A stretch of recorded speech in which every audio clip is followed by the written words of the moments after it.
football first. They will move from left to right as we view it here at Sholkoff. It is a warm day. It'll be made a little bit warmer by the fact that this game will be played on AstroTurf. And the breeze looks like it's ever so slight coming from the right of your screen here this afternoon. So Princeton will be getting the football first. There's a look at our referees today. Martin Higgins will be the referee. Gary Hayes, the umpire. Tom Mawhinney will be the linesman. Joseph Donnelly, the field judge. Tom Wheatley, the line judge. And the back judge will be Henry Finelli. Princeton will be in the white uniforms with the orange numerals. There's a look at the Cornell bench. Jim Hopper's done a nice job, 35-25, heading into his 7th season, but has really done a very good job in the Ivy League. Again, his teams have posted a number of good Ivy League seasons, 43-27 for Cornell in the Ivy League under Hopper. His game plan is going to be simple. It's going to be get Chad Levitt the ball any way you can. Cornell will be kicking off. John Roden, the senior, will handle the honors for the Big Red. And Cornell will deploy 3 back deep. And in the middle is the track star, Royce Reed. Opening kickoff here for the Ivy League, and I can guarantee you right now there's a lot of butterflies out here, and none more so than the quarterback position today, where these guys, Bob, are going to be going out there basically for the first time, getting that start. Kevin Duffy, a wide receiver, will be on the near side. There you see Reed in the middle. And on the far side of the field, it'll be Damani Leach, an all-league cornerback for the Princeton Tigers. College football, they tee it off at the 35. That's 5 yards in front of where they tee it off in the pros. And the return men standing between the goal line and the 10. And we're underway at Sholkoff as Roden's kick will come down to Reed on the 6. Come to the near side. We'll get out across the 20 to about the 23-yard line. On the tackle for the Big Red was Thomas Barber, a reserve defensive back for the Big Red. So the Tigers will start at just outside their 20. Mayer, the only returning starter in the group. The rest of them inexperienced. Pulliam, Griffiths, Herdman, and Bennett. Brett Budzinski will get the call at quarterback. Mark Washington will be behind the fullback, Nathan McLaughlin. It'll be his job to block for Washington. Gil Duffy, and there's Glotzbach, the tight end. Gil and Duffy are seniors, so a very experienced receiving corps for the Tigers. Budzinski under center on 1st and 10 from just outside the 23. Nobody in the backfield. Budzinski rolls, and he's going to go down in the hands of linebacker Dave Ahaus. Number 41, Ahaus, gets the sack for the Big Red, and last season he only had 25 tackles in a reserve role. Elon Norris, Seth Payne, and Mahinga Silver, the 2 defensive tackles, go 300 pounds each. That's the strength of the Cornell front. The linebackers will be Hanson, Ahaus, who came up with the sack, and converted running back Dion Harris. Vanderkay, Portuando, Allen, and Bird will be in the secondary. Allen, the veteran, he is the guy to look for in the secondary for the Big Red. So Cornell has Princeton in a hole as the ball is back on the 16-yard line. And on 2nd down, they run the option. He'll toss it to Washington, fumbles the football, and gets the great AstroTurf bounce straight up in his hands. Princeton has run 2 plays and has lost yardage on both plays. They started out at about the 24, and they're now back at the 9. Well, you take a look at the replay here. Budzinski getting his first start, and the pitch is a little behind Washington. And those are the type of jitters that we're talking about, Bob, at the top of the telecast here. What quarterback is going to go out and make the least mistakes today could prove to be the winning team. 3rd down in a bundle here for Princeton. They've got to get out to the 34 for a 1st down. It's 3rd and 25 as the ball is on the 9. 1 back, 3 wide receivers, another player in the slot, and they're going to play it safe with a handoff split up the middle to the fullback McLaughlin. And Princeton just wanted to find a little punting room for Matt Evans. It looks like we had a whistle and there is a flag before, and it's going to be, looks like an illegal substitution for Princeton. Actually, they may have called delay of game, and so they didn't get the penalty off as I look at the signal again. So another loss. Delay, the offense, half the distance, repeat the down, 3rd down. This is not the way Coach Toshis wanted to start this out. Taken under the 1996 campaign here, and you come out and you're 3rd and 29. I mean, that's not the way to do it. Interestingly enough, last year Princeton was fabulous in the 1st quarter. They scored 80 points in the 10 games and gave up only 10. So they are not coming out of the blocks firing here today in 1996. And they've got to get out all the way to the 34-yard line. And there's a look at the quarterback Brett Budzinski, who a year ago was a wide receiver. Keep talking, guys. Keep talking. And he kind of looked like he was a wide receiver on that option play there, Bob. His left ankle's been hurt throughout camp. He's a track star. Normally has good speed. We'll see if that ankle bothers him. On third down, they'll play it safe and toss it to Washington right side. Took him out across the 10 and get bumped out there by one of the Cornell defensive backs. They were very content to hold containment there and force the punt. Yeah, they're going to get great field position out of this. You know, as far as Cornell's concerned, that's a great start for them to force Princeton to be in a 3rd and 30 situation. And right now, Coach Toshis over there is probably just pulling his hair out. That is not the way you want to start. Matt Evans to punt it. Standing on this side of the 50 is Allen for Cornell. It's a low, tumbling kick. It'll bounce and take a Princeton roll, and he's going to get half the distance pretty much on the roll. It's still going, and it's going to be down at about the 42-yard line of Cornell. So the Big Red will start in excellent field position at the 42, their own, where they will bring their offense on the field for the first time. Brian Wydell is the only returning starter. It's going to be DePola and DePola on the same side. They're a pair of identical twins. Tom Bickett, a converted tight end, will be at center, and Cody Crawford will be the other guard. And looking at the backfield, Brian Opre will get the call at quarterback. Levitt and Hunter, the pair of Chads in the backfield. Steve Bush, an excellent receiver, big play man. Krozik and Doherty are the other receivers. Cornell will see if they can go forward on their first possession. Princeton couldn't do it. 1st and 10, straight up the middle, carrying is Levitt. And he'll be out across the 45 for a pickup of the better part of 3 yards. I think that as we look at the quickly the Princeton defense, the defensive tackles, DeBolt and Whaling both go 220. They're undersized. King and Bartley will be on the ends. Bartley probably the best player up front for the Tigers. Toddings, Veronesi, and Green, the linebackers. Leach, an all-league player. Reed, Archie, and Ludwig. The secondary is excellent for Princeton. What I was going to mention, Ron, I think with the undersized tackles, we're going to see a lot of activity with Levitt taking it straight up the middle between the center and the guard. Definitely. 2nd down now, and we'll call it a long 6. Levitt again tries the middle, and that time Princeton able to stuff the hole and stop him for no gain. He tried to reverse his field and come out of the hole, but couldn't do it. On the tackle for the this game Tigers was Green. This game could be won or lost, depending on how well Princeton's defensive tackles can do what they just did right there, and that's stuff up the middle so Levitt does not get a clear run into the secondary. They've got to be active, their defensive tackles today. 3rd down now and 6 to go for the Red, trying to keep their drive alive here. They've got the ball out near midfield. Hunter in motion, Levitt the lone back. He'll get it on the toss to the short side. Levitt will run through the defensive backfield. He'll be forced out of bounds, 2 yards short of the 1st down.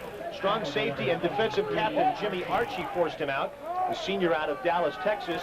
And it appears that the Big Red are going to play very conservative on a 4th and 2 at midfield early. They're going to punt the ball away with Charles Watson. Well, I'll tell you, Big Chad Levitt, when he hits that hole, he is thundering. He is a big back.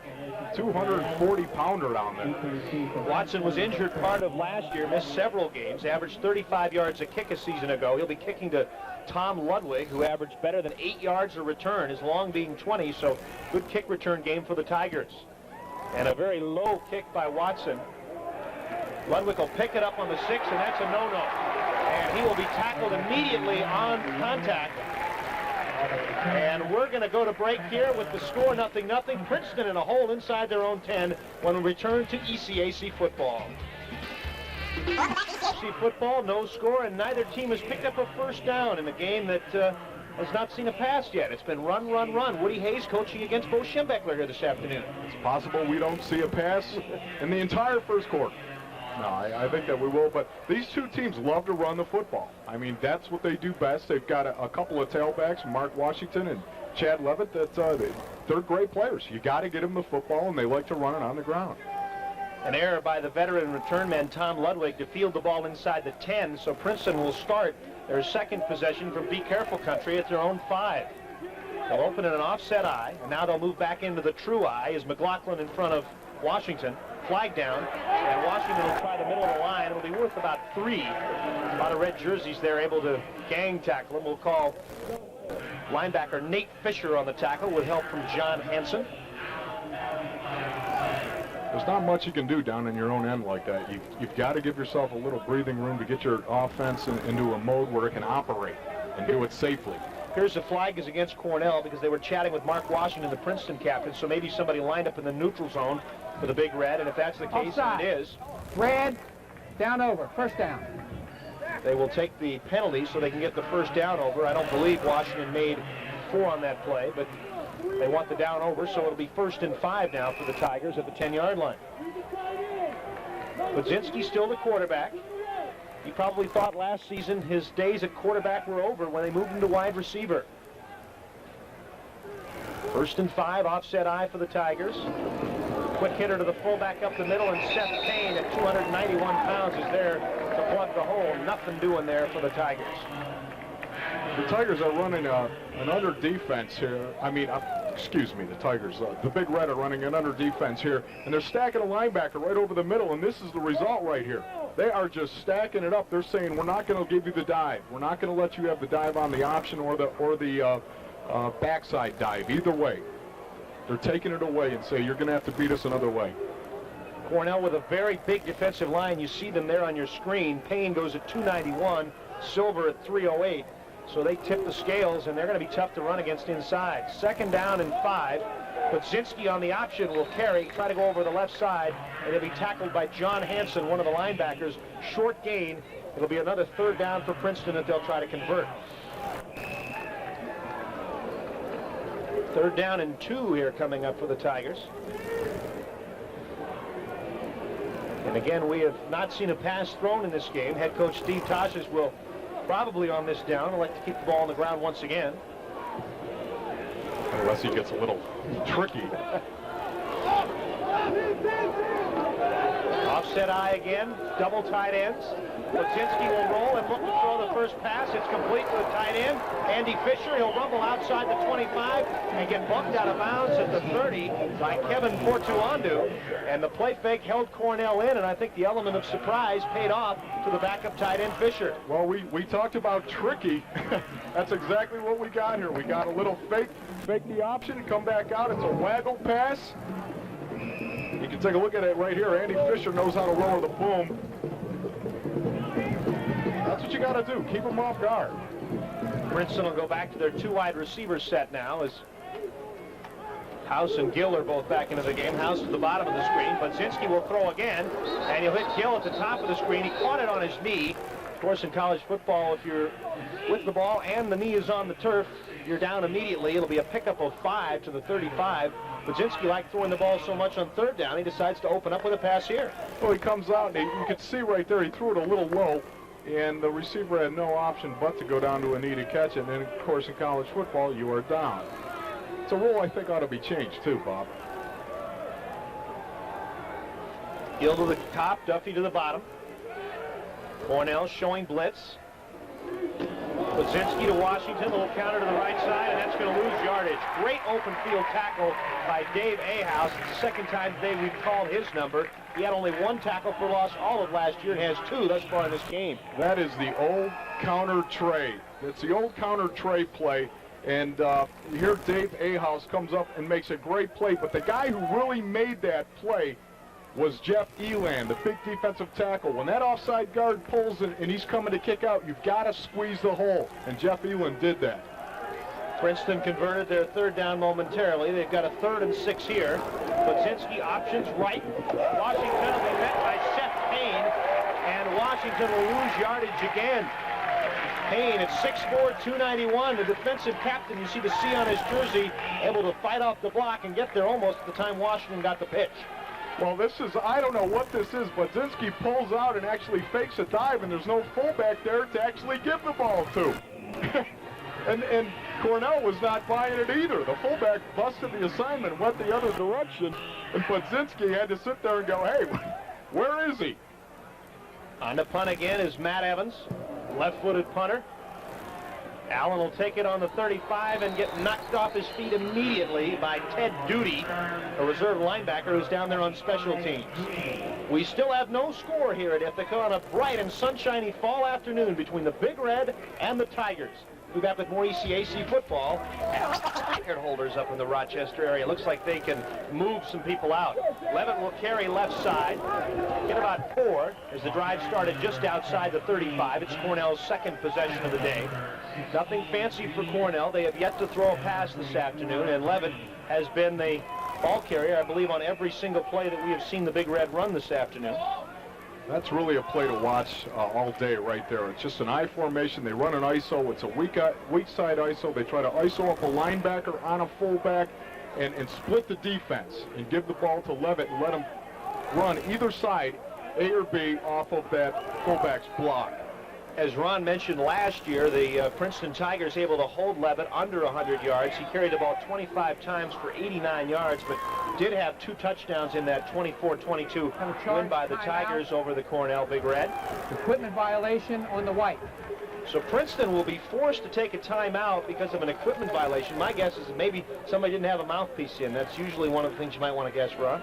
In college, yeah, because in college you can go out and dress any way you want. I mean, I remember when I used to play, I had wristbands hanging off my neck and everything else. But in the pros, you see that all the time. In college, I can't imagine what it could possibly be, but maybe the mouthpiece, like you said. And because of that, they have to utilize one of their 3 first-half timeouts. Opening jitters. They've also changed some rules with the uniforms. You can't have now in college football almost a half shirt where your stomach kind of shows. You're not allowed to have that anymore. Only one person on offense other than the center can have a towel as well. I don't know who else would want a towel. A lot of running backs like towels, but they more like to show the thing that says, "Hi, Mom." So it's second down now for the Big Red after the forced timeout against Princeton. Princeton is not open with a lot of Christmas that you'd expect the defending champion to show this afternoon. Second, and we'll call it 6. Cornell and an I, 5-man front for Princeton. Opre's first pass out in the flat to Bush, and Bush will be tackled immediately by the cornerback Royce Reed. It'll be the first down of the game for the Big Red as they're out across the 46, which is where they need to get for the first down, and Bush will be spotted down at about the 49. Bush had the distinction last year of catching at least 1 pass in every game, tying a Cornell record. He averaged over 21 yards a catch last year, and he caught 27 balls, so it's not like his average was inflated. This guy can go deep. The thing I like about it is 27 catches for an average of 21.5 yards. Cornell now with Levitt as the lone back. Opre will give it to him, and Levitt very rarely goes down on the first hit, doesn't there. And making the tackle will be middle linebacker Mike Veronesi, a 6-foot, 195-pound sophomore out of Indiana. But again, when you can get 4 to 6 yards on first down, you now leave the plate full for your offensive coordinator, and they pick up about 6 there. You're beautiful right now. That's exactly what they want to do. They come out here, you've got a 2nd and 4 situation. Now you can do anything. You're throwing, your play action, your run, everything's wide open. Offensive coordinators love it. Twin set to the top of your screen. That's Krozik and Bush. Tight end will be on the bottom. Opre will throw. Timing pattern, getting it out there for Bush, but overthrew him. Steve Bush, the speedster out of La Habra, California, had a step on the Cornell defender, all Ivy Leaguer Damani Leach. But Opre not able to hit the timing pattern, and that could have been 6 for the Big Red if that was timed well. Boy, that was so close. There you have a situation where you're playing cover 3 defensively as Princeton. That means you got 3 deep, and you cannot get beat deep. And Leach bit on the out route, and sure enough, boy, he just committed the cardinal sin. You can't get beat deep in a third. Third and a short 5 here for the Big Red. Princeton showing blitz. We'll see if they come. They don't. Opre out in the flat to Levitt, has blockers in front of him. Levitt follows him, will get the first down inside the 40 to about the 36. Whaling along with Veronesi to make the tackle, and the key thing on a screen pass, Ron, you might want to talk about is that the lineman can go downfield if the ball's thrown behind the line. Right, and here you can see right here, Opre back just dumps it over to Levitt. He's got a wall of blockers out front right now, and Levitt does a nice job using them. Gets dragged down from behind, but that's the way you're going to tackle that guy most of the time. Levitt only caught 12 passes in 10 games a year ago, but did average 10 yards a catch when he did get the ball. First and 10 now for the Big Red at the 36-yard line of Princeton. They'll throw it out of the flat, and Bush will make his 2nd catch of the game. Fall out of bounds in front of Royce Reed. A short game. And a 2nd down and about 6 will be coming up for the Big Red. Opre's showing a little poise here. I mean, here's a guy out there. throwing the ball, whipping it around like that, hasn't had a lot of experience, and he's throwing tight spirals. And usually you can see that if a quarterback is nervous, the ball will be flopping. Opre played last year as a backup. Didn't throw the ball, ran it 3 times, and was injured in '94. Second down, Opre back to pass, pumps once, and goes long for Bush. Bush is out there. Good coverage by the free safety, Tom Ludwig, sliding over. But again, the ball was overthrown, and Princeton will have to convert. Cornell will have to convert another 3rd down. Well, Ludwig does a great job coming over and breaking on this football and breaking it up, because once again, they're in cover 3. That's 3 deep zone, and you can't get beat deep. The corner cannot get beat deep in his 3rd. And you can't count on your free safety coming over and making that play every time. When you're in cover 3, you can't get beat deep on the 3rd. Cornell now will, on 3rd down and 6, go with 3 wide receivers, Levitt the lone back. And now the play clock runs down, and I believe Cornell is going to want to take a timeout. And Cornell, I wonder if this may be one of those forced timeouts on Cornell. Maybe somebody on their side doesn't have all of the equipment that they need. We'll see. Maybe the officials aren't even sure what it's going to be. Well, if it is that, I'll guarantee you Coach Toshis is over there saying, hey, you guys out on the field, find out if they've got any violations. Princeton with some substitutions. Looks like they're going to go nickel here.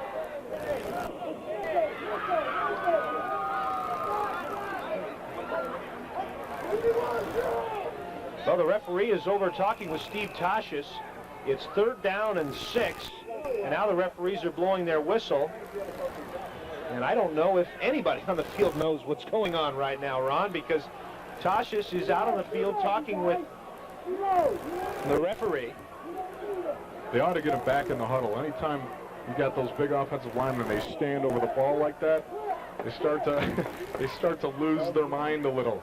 Their train of thought is drifting back and forth. Get them back in the huddle and make sure everyone's on the same page. Now we're going to visit with Jim Hoffer on this side. Maybe the officiating crew just wants to introduce themselves to the coach. This is the start of a new year. I think basically it may be the fact that they know they're going to get on camera by holding the game up like this. Well, there's no penalty, and there's no timeout. All we know is it's 3rd and 6. Cornell, again, will go with 3 wide receivers, 2 to the top, 1 to the bottom, and Levitt the lone back. Cornell facing a 4-man front, but the linebackers cheat up for the Tigers and show blitz.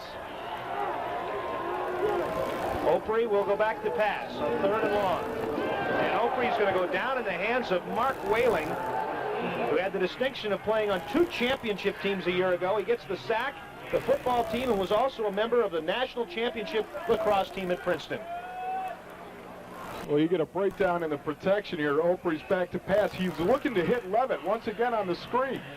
But what you can't see right there is that Princeton, they're peeling their defensive ends, and that's something we can get to later, and we'll talk about it in depth. 4th down and long after the sack, and on to punt will be Charles Watson. This time Ludwig has his heels on the 10. And Watson's kick will sail over it, and Ludwig has learned, and it's going to take a great roll and go out of bounds at the 4.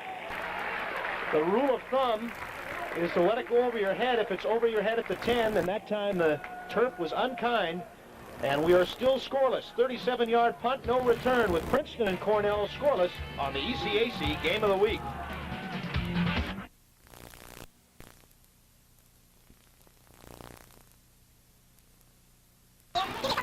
With all the mix-ups on the field, Cornell thought to have called a timeout. But the referees thought he was calling for a timeout. That's why we had the last hold-up. Princeton lost a timeout 2 series ago because of a problem with the number worn by sophomore linebacker Mike Veronese. He's wearing number 7, but he has number 56 on his helmet, and the refs called it on him. You want to talk about downing your I's and crossing your T's in the Ivy League. Bob. Again, before the game, we were told that Veronese will be wearing number 7 instead of number 56. Maybe it's a favorite number of his, and they probably didn't think about the sticker on the back of the helmet. From inside their own 5, they'll hand it straight up the middle to the tailback, Washington, and that'll be no gain on the play. Princeton, Ron, has started with horrendous field position today. They opened the game on the kickoff with the 24, which is great for them. Their last 2 drives have started on the 5 and now here on the 4. There's just not much you can do. I mean, you have to almost run a play like that. You can't risk taking a safety that far back in your own territory. Washington has carried the ball now 5 times, has only gained yardage twice. So it's 5 carries for -5 yards for Mark Washington. And again, he came in averaging over 4 yards a pop from a year ago. 2nd and 10 from the 4. Dempsey is in the game at quarterback, and he'll throw the football. And it's caught for a first down outside the 20 at the 21. Kevin Duffy makes the reception. Duffy last year caught 41 passes and catches this one to get the Princeton Tigers out of a big hole. I have no idea how he caught this, because Chris Allen from Cornell is all over him. I mean, he's on him like Andy was on Opie down in Mayberry. I don't know how he got that ball in there. So Cornell is seeing a new quarterback from Princeton for the first time today. They've gone to the 6'2", 195-pound junior, Jackie Dempsey, who was 3rd on the depth chart a year ago, completing his first pass. It's going to be a reverse. Ending up with the ball is Duffy, and Cornell has it pretty well sniffed out. And making the tackle will be Seth Payne, the defensive tackle, bringing down Duffy. A lot of effort for very little gain and probably a loss. Seth Payne, what a great play this is. They're going to run the reverse here, and 91 fights off 2 blocks, one you can't already see, and he keeps contained. There, now he's going to come into your picture, and there he is. And he shows the speed that he has and the athleticism to actually pull the quarterback down. A great play by Seth Payne, fighting off 2 blocks. Princeton ran that play last season to Duffy 7 times, in which they picked up a total of 53 yards. 2nd down and 11 after losing 1. Dempsey rolls, floats it down the middle, and overthrows his tight end. It's intended for Jason Glotzbach, and it's incomplete, and Princeton now will have a 3rd and 11 forthcoming. They ran the counter tray a little earlier. Now they come back with a play action offer. You always have that. If you have a run in there, you're always going to have some type of play action off of your run package. Down to 2 minutes and 36 seconds to go in quarter number 1. We're scoreless. And Princeton will try to convert for the 2nd time in 4 tries on 3rd down. Dempsey will roll left, throws it, intending it for House. It's off his fingertips. It would have been a nice leaping catch, and he may not have been able to come down in bounds anyway, and Princeton will have to punt it away with Matt Evans again. And it's likely that Cornell's going to get great field position again. We mentioned the Princeton defensive tackle Whaling playing on their championship lacrosse team. Evans played on the Ivy League championship baseball team a year ago. Played outfield and first base. And gets a low kick, spiraling. It's going to take another good roll. Allen is going to retreat. They're going to pick up at least half of the distance on this kick on the roll. It's going to be down at the 20-yard line, and Cornell will have its worst field position of the day. 59 yards on the punt for Evans. His longest a year ago was 62 yards. And again, I'd say he got about 30 yards of that run on the roll. It rolls nicely on the carpet for the kickers. Yeah, that ball, I think, was only about 20 feet off the ground the whole way. And Chris Allen is going to get a nice talking to probably on the sideline. He's got to get on that ball. He can't let it hit the ground and roll 30 yards down the field. Because now look where the field position has changed. Well, Princeton has weathered 2 poor starts, one on their 5 and one on their 4. Now finally has Cornell backed up a little bit. The late going of a scoreless first quarter. New quarterback for the Big Red, that's Scott Carroll. And Carroll will do pretty much what Opre did, and that's hand the ball to Levitt over the right side. So both teams have played at least 2 quarterbacks. As Carroll, a 6'4", 203-pound junior, is in the game now, and you see him there, number 12. Well, Levitt just, is getting stocked up right now. He just, there's not much room for him to run. But the weird thing is, when you play 2 quarterbacks like that, your offensive line never really gets a feel for you as a player. When you're alternating like that, they don't really know where you are all the time as a quarterback. 2nd down, and we'll call it 7 after Levitt picked up 3. Levitt on a counter has some blockers in front of them, but the Princeton defense able to fight through the blockers. Strong safety Jimmy Archie able to trip him up. Archie, the defensive captain and probably the best member of this Princeton secondary, and it's a good one. What a great play by Archie, because Levitt had some room. He had a couple of blockers out there in front of him, and Archie just makes a fantastic defensive play to keep that game to a minimum. Archie last season had at least 5 tackles in every game, so he's got a nose for the football. 3rd down and 6 for the Big Red of Cornell, back inside their own 25. Carroll to throw, has time, has a receiver out there, that's Krozik, and he'll make a diving catch and fall out of bounds into Princeton territory at the Tiger 47. Krozik, with 34 catches a year ago, picks up his first catch of 1996. And they roll up the corner on the outside, and Krozik just runs a flag route, and Ludwig, the free safety, has to come over and make that play, and that's a tough thing to ask him to do. When you roll up that corner, you have to rotate the safety over to the second deep half. Cornell with the 1st and 10. They moved it across the midfield stripe. They'll line up in an offset eye, a receiver to the top, that's Bush, to the bottom, Krozik. And they'll go back to the run with Levitt, and Levitt will be met in the backfield by defensive tackle Bob DeBolt, who will make it for the Tigers. Got a question for you, Ron. We've seen the secondary of Cornell get beat deep, of Princeton get beat deep today. Is it because they're cheating a lot of guys to the line? They're having trouble getting back? Yeah, they are. What they're doing is they're coming up with 8 guys in the box. They're not going to let Chad Levitt beat them, and the reason why they're trying to do that, obviously, is because if this guy gets on a roll, it's over. It really is. So they're bringing 8 guys up in the box, and that means near the line of scrimmage where they can play the run and be effective against the run, and then we'll just go ahead and play a little zone behind that, or we're going to play man behind that, but we're not going to let Chad Levitt beat us. Cornell not in any hurry. They let the clock run out at the end of the first quarter. We are scoreless when we come back. The Big Red will have the ball at midfield. You're watching ECAC football. First half. Brett Budzinski, number 3, you see him wanted to use the pass. Wally had a very deceptive wind going to the west side of this field. You'll see the running game back when Princeton gets the ball. Bob? 2nd and 13 now for the Big Red. Again, Scott Carroll, the second of 2 so far quarterbacks in the game for Cornell. And Carroll to throw. Timing pattern right side to Bush. And there's contact between Bush and also the defensive back, Jimmy Archie, but they'll call it incidental. And we'll do 3rd down now and 13 for the Big Red. Well, once again, they're rolling their corners up, which puts all the pressure on the free safety. The ball was uncatchable there, and if you're going to call anything, it would be Bush initiating the contact with Archie there. Bush, the Cornell receiver. Well, they're not going to let Levitt get outside, and they're beating him by putting 8 in the box or rolling a corner up, a combination of those two. But they're going to have to come out of that because Cornell is trying to beat them deep, and they will before this game is over if they continue with that defense. 3rd and 13. We're in a scoreless early second quarter. Neither team has had any kind of a scoring threat today. Carroll flushed out of the pocket, and Whaling is going to pick up his 2nd sack of the game.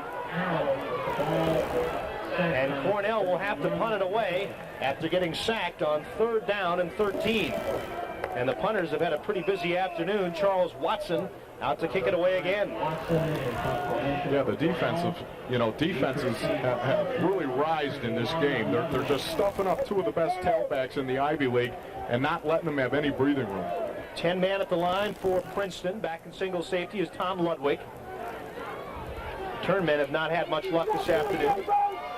Seth Payne with a nice pass from center. And Ludwig will field it on his 15. And he'll be arm tackled there by Cornell's Chad Hunter. 40 yards on the punt, no return. Hunter, the fullback on the Cornell offense, really just able to almost kind of spin him down without much effort. That's a great tackle by Chad Hunter. That is one of the most difficult things to do, is in the open field to make a tackle like that. It's really a hard skill to learn because a lot of times coaches teach you just go down the field and blast them, run as hard as you can. It has to be under control. Princeton starting for the 3rd time today inside their 20. This time it's at the 15. And they'll deploy in the eye. Cornell showing a 4-man front. Budzinski back in the game at quarterback. He'll roll to his left and throw the ball. Making the catch is the tight end Glotzbach. Out across the 30 at the 31-yard line. On the tackle was Nate Fisher for the Big Red. Budzinski got outside and was able to square his shoulders to the line of scrimmage to get the pass off. Well, Seth Payne just Cornell's defensive end just bit right on that fake option play, and that's what they're going to do all day. They're going to play action off because they got Mark Washington, who's a guy you got to stop. Seth Payne bit on it, and the result is a wide open receiver. So Princeton moves the sticks that time, 16 yards on the pickup, out to the 31. They're in an offset eye, and they'll try the fullback. That's McLaughlin up the middle. Only worth about 3. The interior defense of Cornell able to close down in a hurry. John Hansen at the bottom of the pile, number 49 for the Big Red. He was runner-up for Ivy League Rookie of the Year last year as a freshman.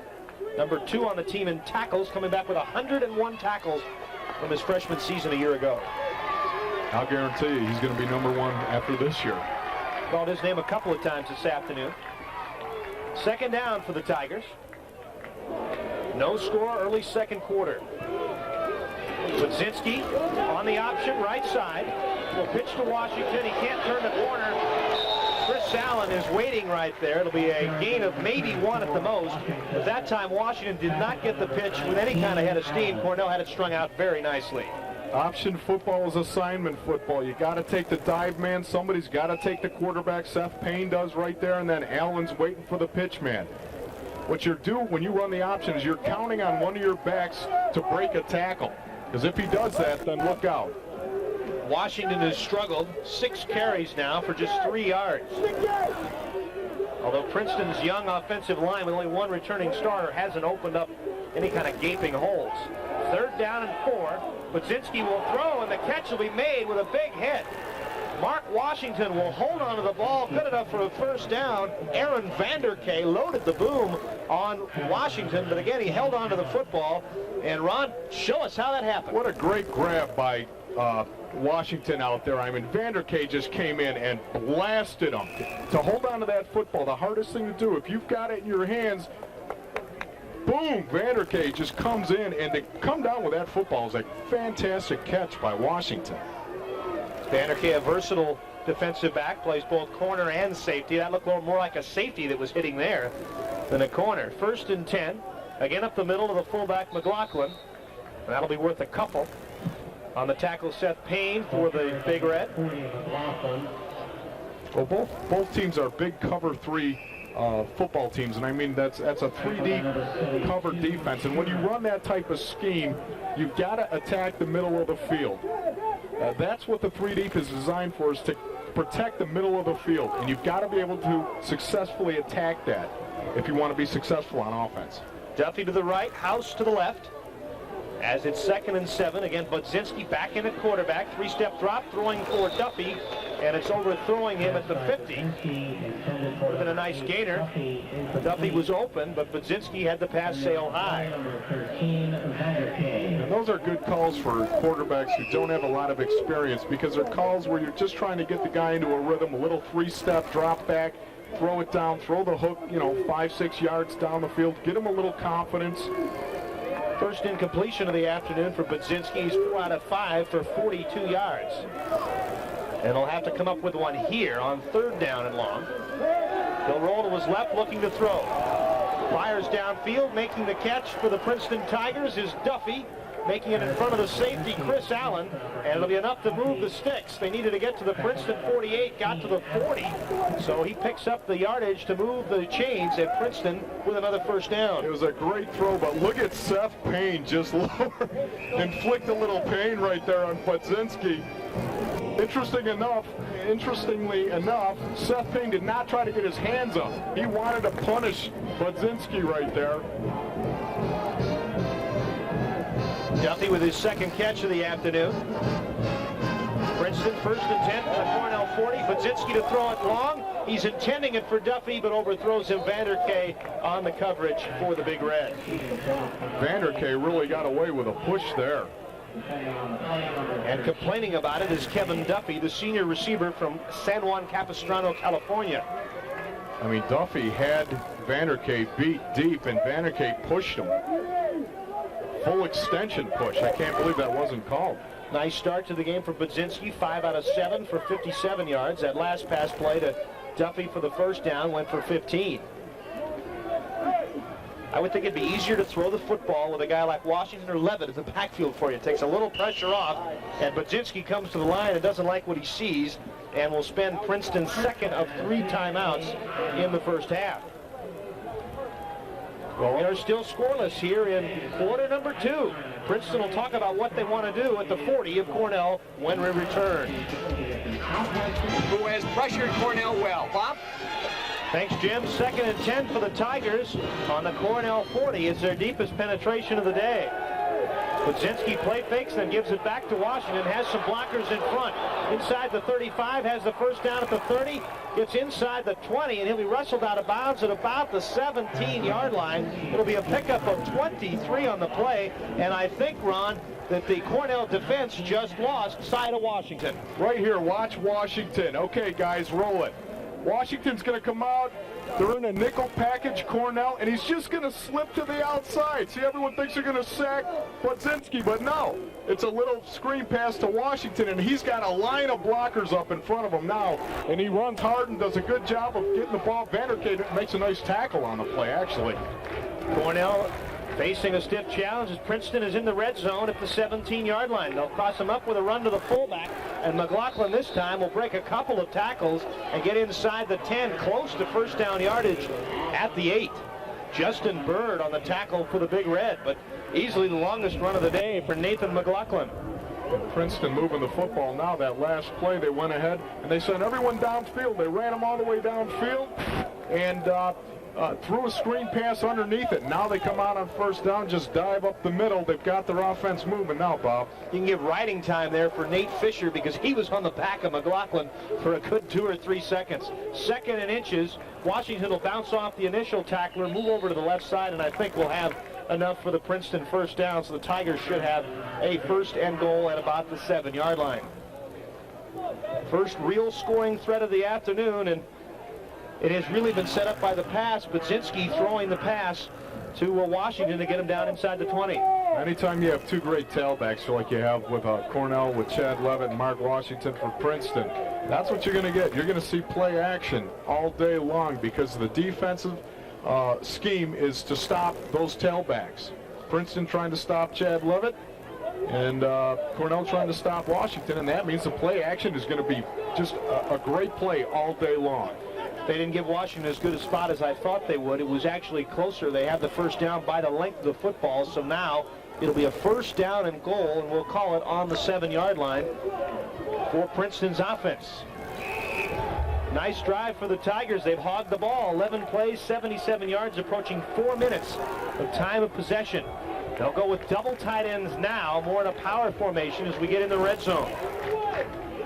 Budzinski on a long count, gives it to McLaughlin again, and this time Payne will wrap him up with some help from Fisher. They may get to the 6, and I don't think Princeton is going to be able to knock it in by just trying to go up the middle. I doubt it. Not against the likes of guys like Seth Payne. I mean, this guy, watch him fight down the line right there and make the tackle. Fight across the face of the offensive tackle and make that play. That's why he's team captain. That's why he's a great player.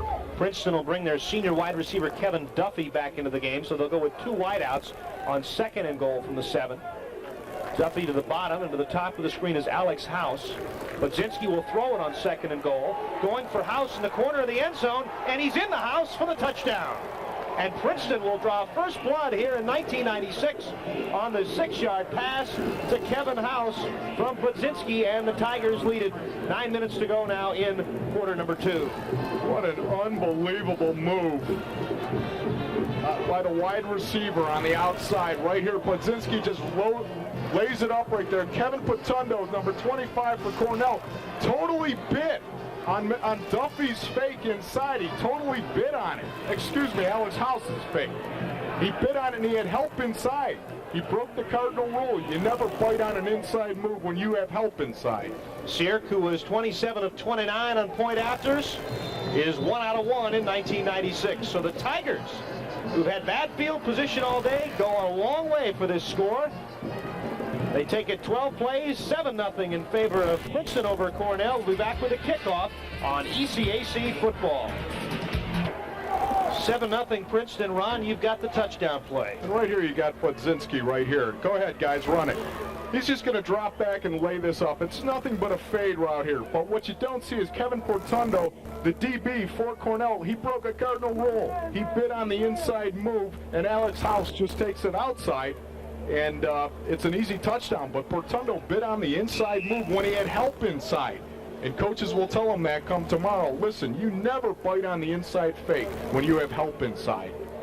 House last season, 7 catches, no touchdowns, was bothered last year by hamstrings, and this year is ready to go and comes up with his first touchdown as a member of the Tigers. Ben Mullenix handles the kickoff duties for Princeton, and he'll kick it deep. Hunter back there to take it on about the 8, and it hits his face mask and bounces right to Steve Bush, who will pick up the ball and come out across the 20 to the 21-yard line. And you wonder maybe if it was like an outfielder losing the ball in the sun that time for Brad Hunter. Well, it is awfully sunny out there, and I don't know, but that's one of the things he's going to get ripped on tomorrow when they watch this on film. Right in the kisser. Right in the kisser that time.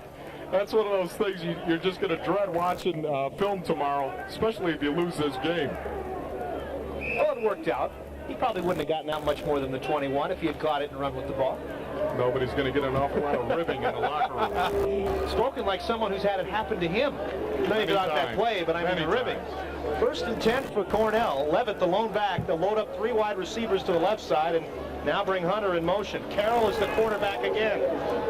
Throw it out in the flat, making the catch for the Big Red is the tight end. That is Patrick Doherty, a former fullback who's moved up to the line, makes his first catch as a member of the Big Red varsity.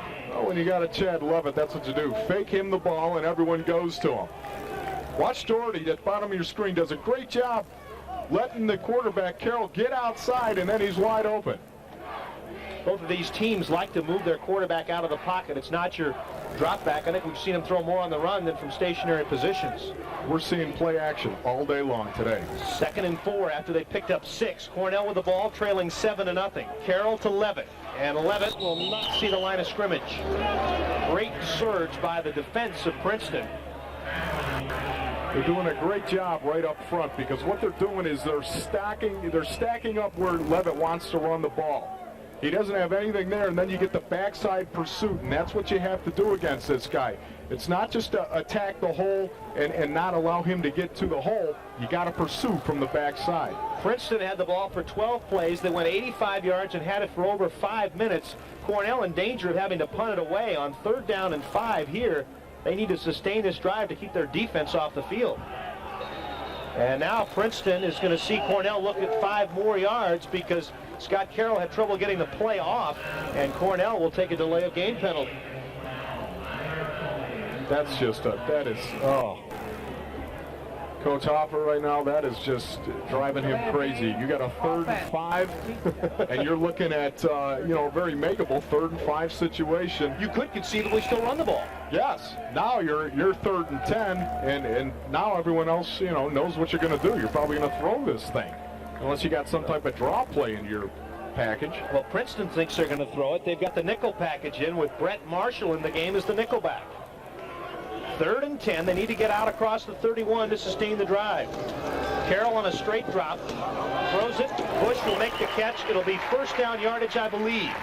Reed and Archie there for the tackle, but that just shows you a senior receiver. Steve Bush knew that he had to get across the 31. Caught it on basically the 32. His knees were down somewhere between the 31 and the 32, and they'll move the sticks by a half yard. Well, that's a veteran right there, and that's why he's also one of the team captains. It's a great throw by Carroll, though. Carroll did a heck of a job setting up and delivering the ball on timing, because that's a play you run on timing. You tell your receiver, run down to where the sticks are and turn around. Carroll now 3 out of 4 on the day for him. 1st and 10, Big Red, a big 1st down at the 31, their own. Levitt will try the left side, get it by the initial tackler, by 2, by a 3rd, and he'll finally be knocked out of bounds at the 40-yard line. A pickup of 9 for Levitt. And I know, Ron, this is the first time you've seen Chad, but I've seen him play over the last 3 years, and he's a lot like a John Riggins. He keeps building steam like a locomotive.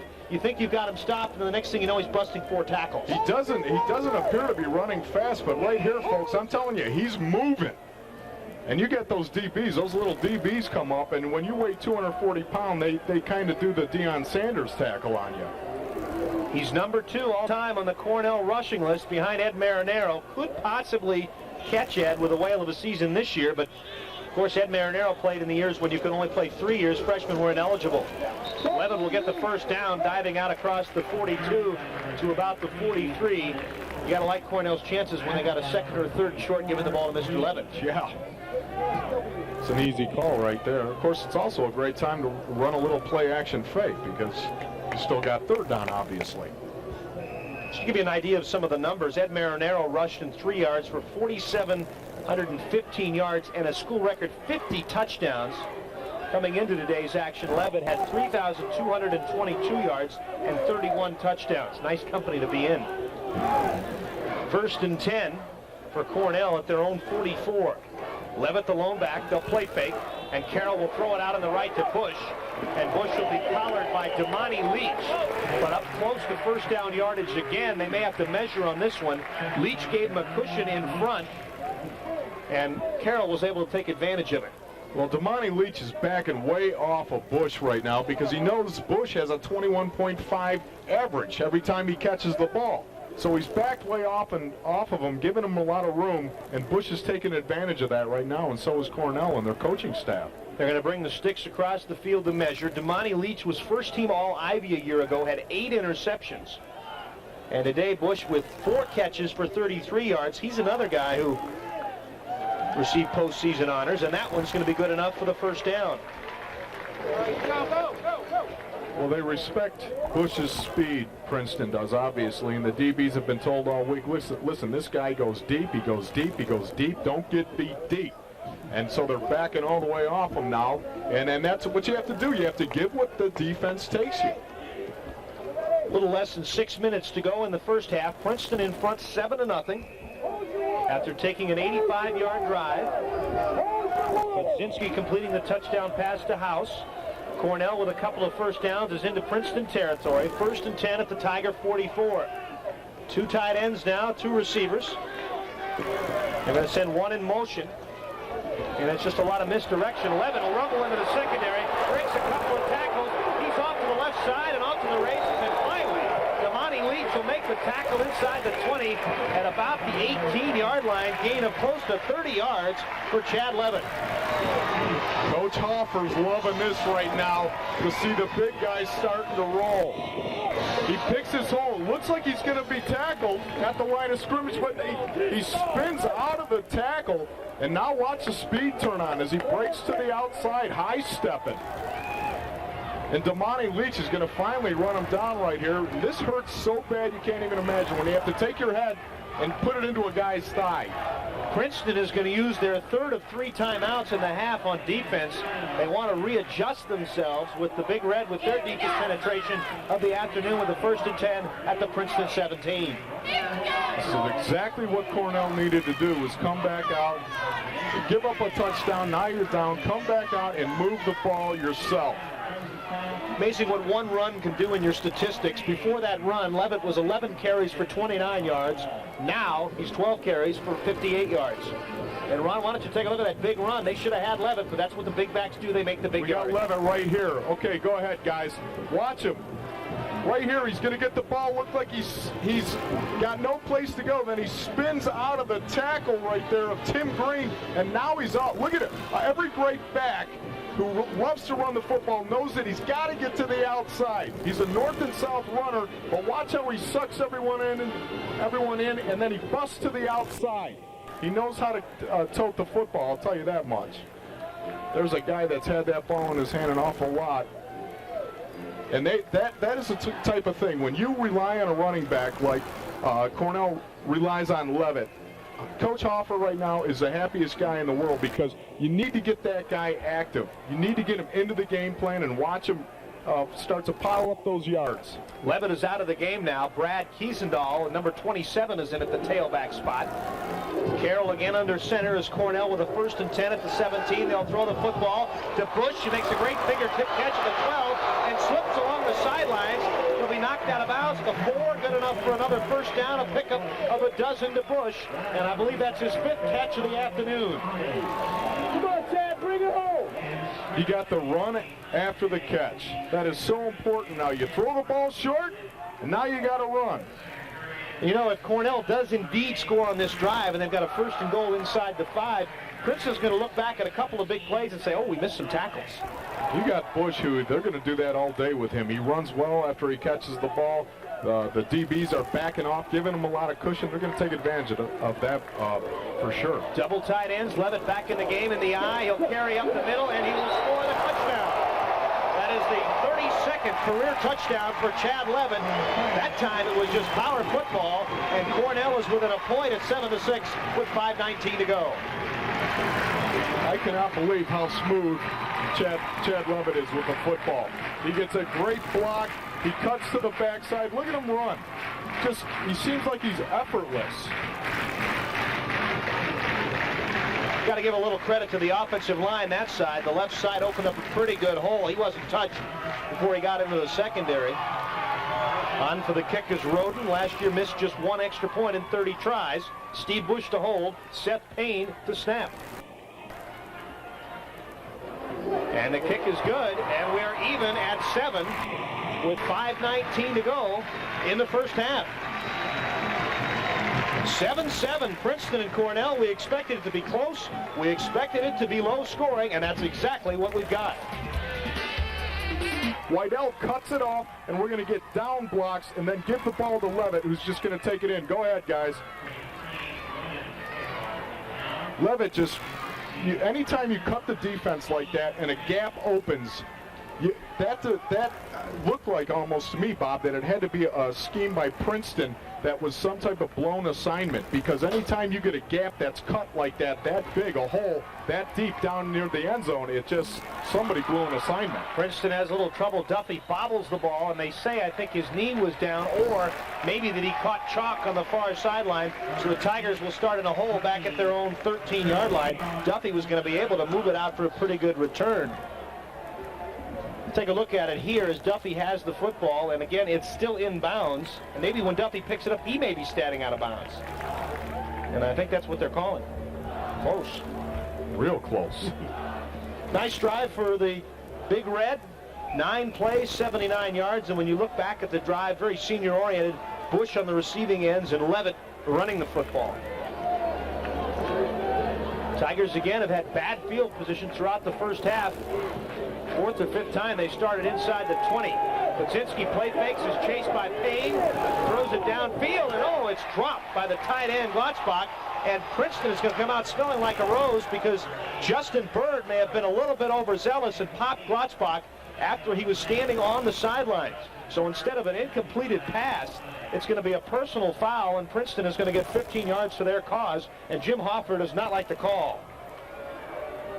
Well, it's play action again, and he rolls out, brace, contain, and that is just unbelievable to me that he would come on over like that, Justin Bird, and lay it down. I mean, here's a guy who's dropped the ball's bouncing away 3 or 4 times already, and you go in and nail a guy like that, you know you're going to get flagged. Coach Hoff is just, that's just driving him crazy. And that's a big penalty, because instead of a 2nd and down coming up inside the 20, they get a 1st down, and it's out across the 25 at the 28, so that'll be a nice little jump start to the Princeton offense here with a little more than 5 minutes to go in the half in a tie game. Football is a game of momentum, as you well know, Bob. And right there, the momentum just swung back. You come back, you score a touchdown, you think you're going to go ahead and stop them, and now you give them a 1st down. Budzinski, the quarterback, on the option, tosses short side to Washington. He gets the corner that time and gets outside for about 7. I'll mark him out of bounds at the 35. That time they kept the Cornell defense inside, pinned up, and Washington beat him to the corner. Kevin Duffy does a great job. You can't see it, but the wide receiver out there, he just gets a little push on Bird, and Bird gets pushed inside. Containment's broken outside, and Washington makes a nice play. Duffy does a really nice job out there. Sometimes you don't have to knock somebody down. You just have to screen them enough to get your guy outside. That's exactly what he did. They call it chicken scratching. 2nd and 3. Budzinski this time, the straight hand up to Washington, and it was Payne who didn't lay a hand on him, but just his presence in the backfield after he fought through allowed Washington to kind of have to move to a different hole, and that's why I think the play broke down. Got penetration up the middle. Payne is just amazing.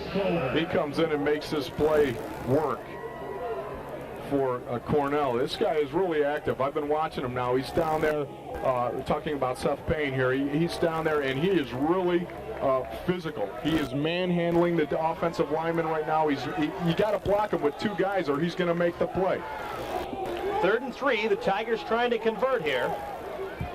They'll toss it to Washington, short side, and he will not get the 1st down. There's a lot of red jerseys between he and the 38-yard line, which is where the sticks are. And Princeton will have to kick it away. Getting up from the bottom of the pile was Dave Ahaus. What a great job by Cornell in sticking to their gaps and not giving Washington any room to run. It's 4th down and a yard, and thus far the Princeton offense is still on the field, and they're going to at least attempt to line up to go for this. They'll go with double tight ends. We'll see if they'll try to draw Cornell off sides, or whether they will indeed go for it. And they move. Cornell moved in the line. The question is, did Princeton move first? They snapped the football, but Princeton may get the first down thanks to a Cornell penalty.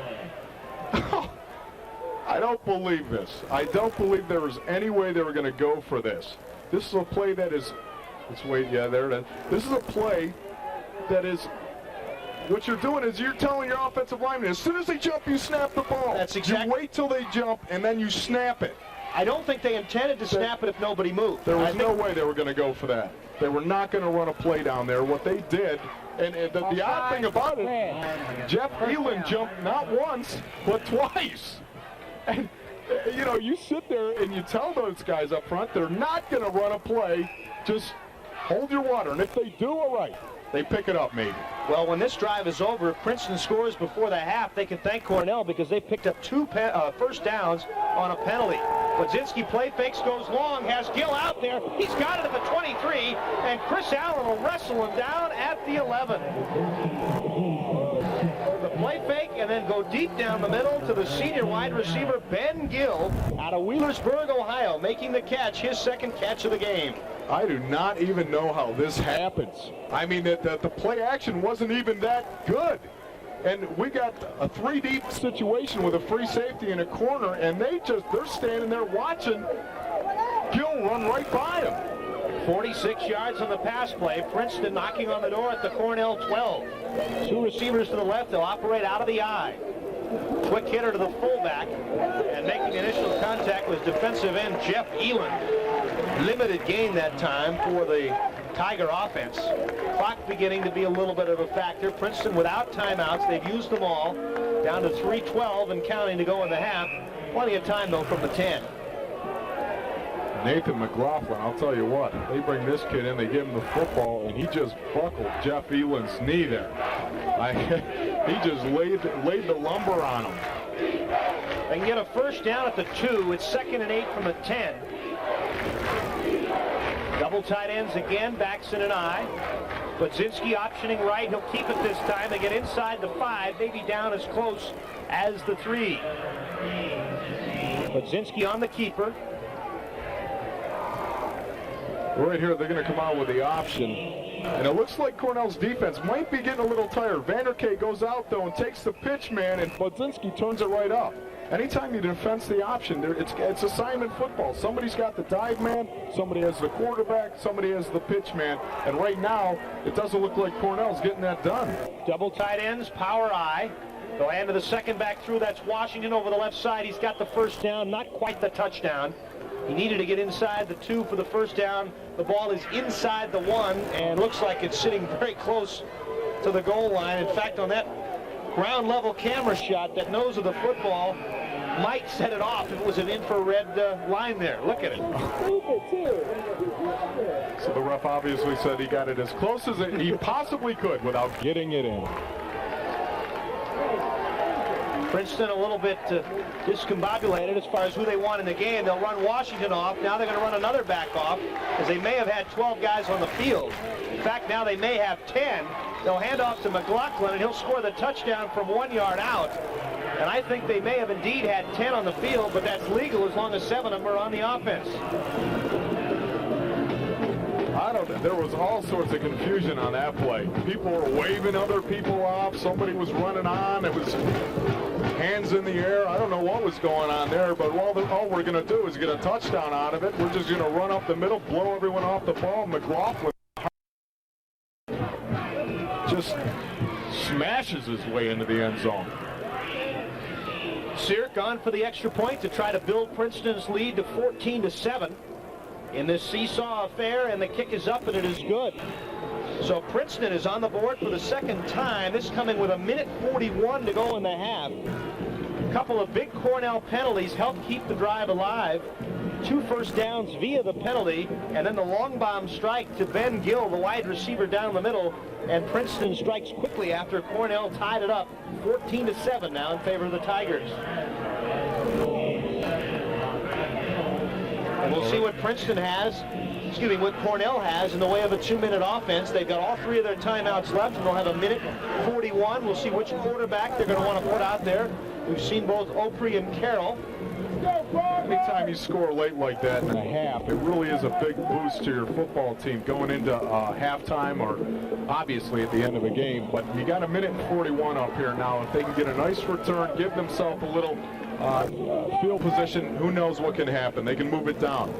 You can see that's a beautiful thing. When you get down in the goal line like that and you're tackle to tackle, you got nothing but big 300-pounders down on the ground banging away.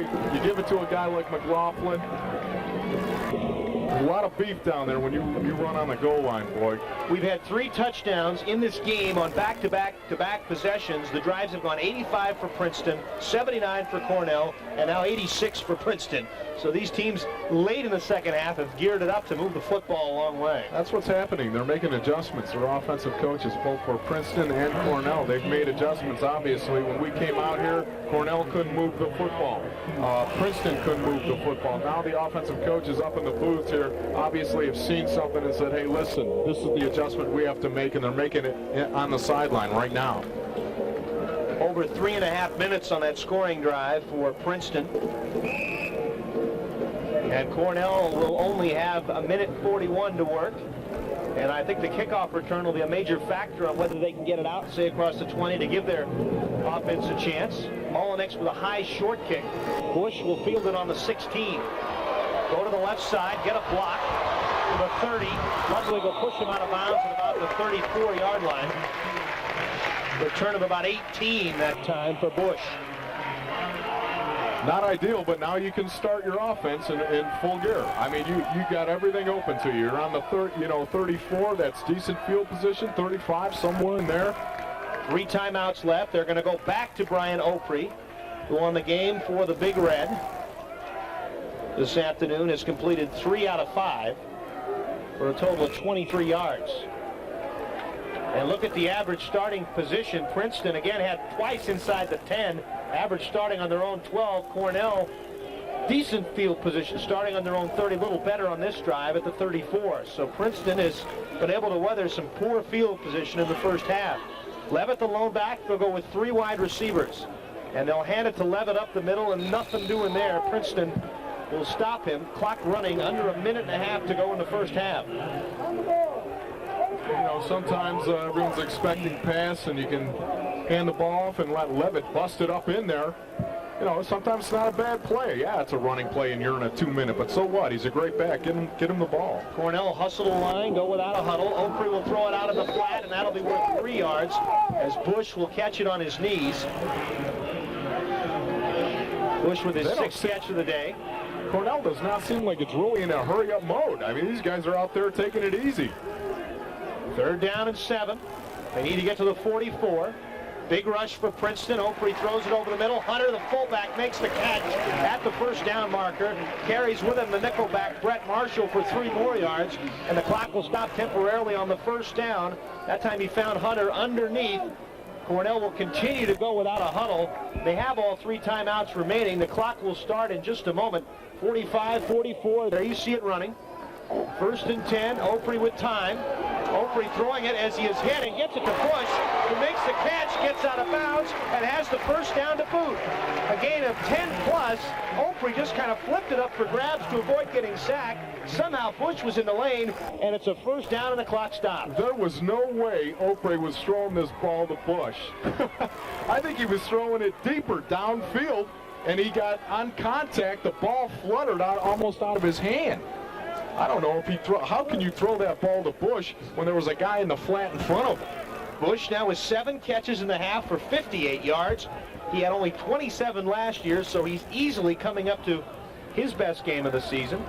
That ball may have been intercepted if Opre doesn't get smashed while he's throwing the ball. because it actually made the ball drift higher out of his hand.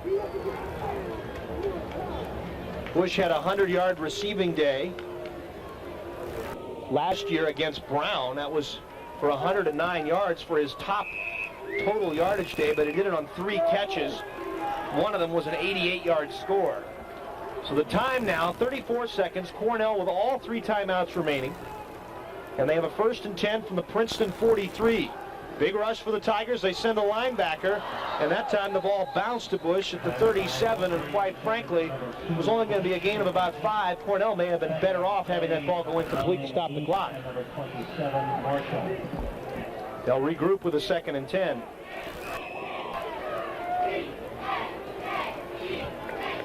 (14-7) in favor of Princeton. Cornell started this drive with 1:41 to go in the first half, and is approaching play number 5 on the drive. 3 wide receivers. Levitt remains the lone back. Princeton shows blitz, and we'll see if they come. They don't. They drop back. Opre back to pass. Throwing it long. Has Krozik out there, and that time I thought the flag was going to come out. Leach hit the shoulder pads of Krozik as the ball came there. They must have said it was simultaneous. The Cornell crowd and bench wanted a pass interference. Well, it looked like to me that Damani Leach got there a little early. Opre goes back. The fact that they even had a wide open receiver, I don't understand. He throws it up. Oh, he got there early. I thought so, too. He went through the back of the receiver, Damani Leach, and that should have been a... Leach, the all-Ivy Leaguer, got away with one there. And now it's 3rd and 10. Again, 3 wide receivers set for the Big Red. And this is going to be a draw and a little problem in the exchange by Opre and Levitt to kind of throw off the timing on 3rd and 10, 15 seconds to go.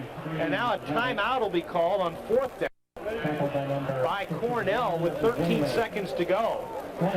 Would not could nail a field goal of 50 plus. His 50 last year against Harvard, but with the ball at the 41, that's a 51-yard kick. Add 7, we're looking at 58. I would think with 13 seconds to go, you've got a better chance at a Hail Mary. Without question. I don't know. You asked your field goal kicker to go ahead and kick a 58-yard field goal. He's got to kick it low. All you risk is a block and a touchdown going the other way, and that would just be devastating going into halftime. I saw him hit a game winner at the buzzer at Bucknell 2 years ago from 43 yards out. That would have been good from like 55, but I think 58 is a little bit much to ask. And they have not made a move to send Roden on the field. Even a kick that's 50 yards or more, the kicker has almost got to kick the ball low to get any type of steam on it to where it can get there. And if he's got to kick it low, you're just risking a block. With a 4th and 8 coming up here, we see Cornell with 1 timeout left. Cornell can go for a 1st down and quickly call a timeout. They might have time for 2 plays, but the danger is here. If there's a sack or there is an incompletion, the clock will stop immediately on change of possessions, and Princeton may have one chance to throw for the end zone going the other way. Good point. It's possible. 13 seconds to go, 3 wide receivers set. Ian Wilson and Eric Krozik to the bottom, Steve Bush to the top. And Opre will go back to pass. They'll throw it to Bush. Did he get the feet down? No, he didn't. It's incomplete. Clock stops with 7 seconds, and Princeton, out of timeouts, will have time for 1 more play as the ball will come back to the line of scrimmage at the Princeton 41. They got exactly what they wanted. There you take a look at Bush. He's past the sticks. They would have gotten a 1st down. They got the out route. And Opre just let him out of bounds. What a great catch, though, by Bush to even come down with that. And then you're looking at a field goal in the high 40s range, one that would be possible to try. Or maybe throw for the end zone. It was a great call. They got the out route near the sidelines. That's what they wanted. 7 seconds. Princeton on a reverse, giving it to Duffy. And Payne is going to be right there to tackle him for a 12-yard loss on the play. And the clock will run out, and the first half will be history with Princeton on top by the score of 14-7. They've run that reverse twice, and I think both times the defensive tackle, Seth Payne, has brought down the receiver. Duffy coming back on the return. You go until somebody wins, but again, the score... this. Usually people are not going to go like East Carolina did last week and try to win it at the very end of the game, but we've got a lot of football to play before that. Right. Bush and Allen to return it. Mullenix to kick it off, and Bush will take it on the 12. Come to the near side, and he'll get to the 25 as he gets appended. Kevin Duffy, a wide receiver, and Jimmy Archie, a safety, were there to submarine him and force him up into the air. And Cornell will start in a little worse than average field position. Their average field position in the first half was about their own 30-yard line. They didn't quite make it. They'll start at their own 26. It will be Brian Opre, the junior, in the first half, who saw probably a little more than 50% of the action for Cornell. Played early and then played late. And he will have the team at the 26-yard line. He'll send Krozik to the left, Bush to the right. Hunter will be on the wing, and Chad Levitt will be in the backfield. Levitt in the first half with 65 yards. And Levitt will get it, coming to the near side, the short side. And he'll be run out of bounds for a loss of 1. And no line surge on that side, and they strung him out very, very quickly and easily. I'm really surprised for a big man just how well Levitt runs. He runs so smooth. This is a man who's 240 pounds, and he gets the ball, and he doesn't even look like he's trying, but he's running hard and fast. But Princeton did a great job that time stringing him out. 2nd and 11 after the loss of 1. Princeton now will look at a Cornell offense with double tight ends. Levitt the lone back, and they'll put Krozik in motion. They'll try Levitt left side, wide side, and Levitt won't be able to turn the corner. It was Jimmy Archie, the strong safety, knifing in there to make the tackle, got him around the ankles and knocked him off his feet. And Levitt on 2 gains has lost yardage twice. Princeton does a great job right here of staying in their gaps and stringing it out. This is the way you want to get Levitt's running. You want Chad Levitt's to run east and west. You don't want him running north and south. Anytime he gets his shoulders square to the line of scrimmage, now you got a problem. But if you can keep him sideways, hey, he's just another back then. 3rd and long here for Cornell. Opre will send both receivers out to the right, 3rd and 13. Play fake to Levitt. Opre has time, looking long. Krozik has to go in and out of his hands. It would have been a great diving catch. Krozik had a step on Damani Leach, and instead of close to first down yardage, it'll be incomplete, and Cornell will send Charles Watson in the punting unit on again. Opre's overthrown a couple of receivers that were wide open. Watch the linebackers just suck up in here when Levitt gets the fake. Now we go to the waggle pass, and you're trying to hit either the tight end or the wide out. And look at that. What a great effort right there by Krozik, but just couldn't get it. Watson will punt it from the 22, and this is a tumbling kick. It'll chase Ludwig back to the 36. And Allen will nearly make the tackle and kind of throw him off his balance, and he'll fall forward for a couple. The flag is down back at the Princeton 38-yard line. We'll see if it's some kind of an illegal block. 42 yards on the kick for Mr. Watson.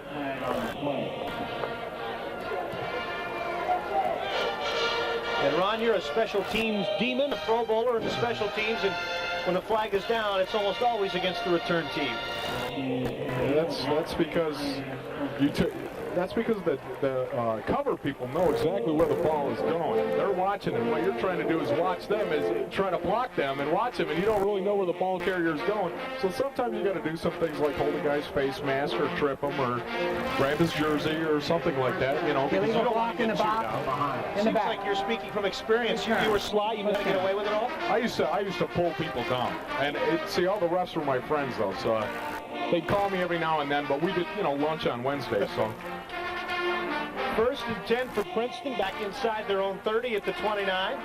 Washington will open at the tail. McLaughlin, who got the call today with Mike Clifford injured, at the fullback spot.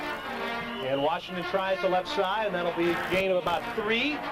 On the tackle for the Big Red, Rich Sheeran in there in the defensive line. One of the first times we've seen him in there today, and we were told that Cornell might try to keep some of the guys fresh, but of course when you've got Payne and Mahinga Silver, 2 veterans, they're not going to see a whole lot of bench time.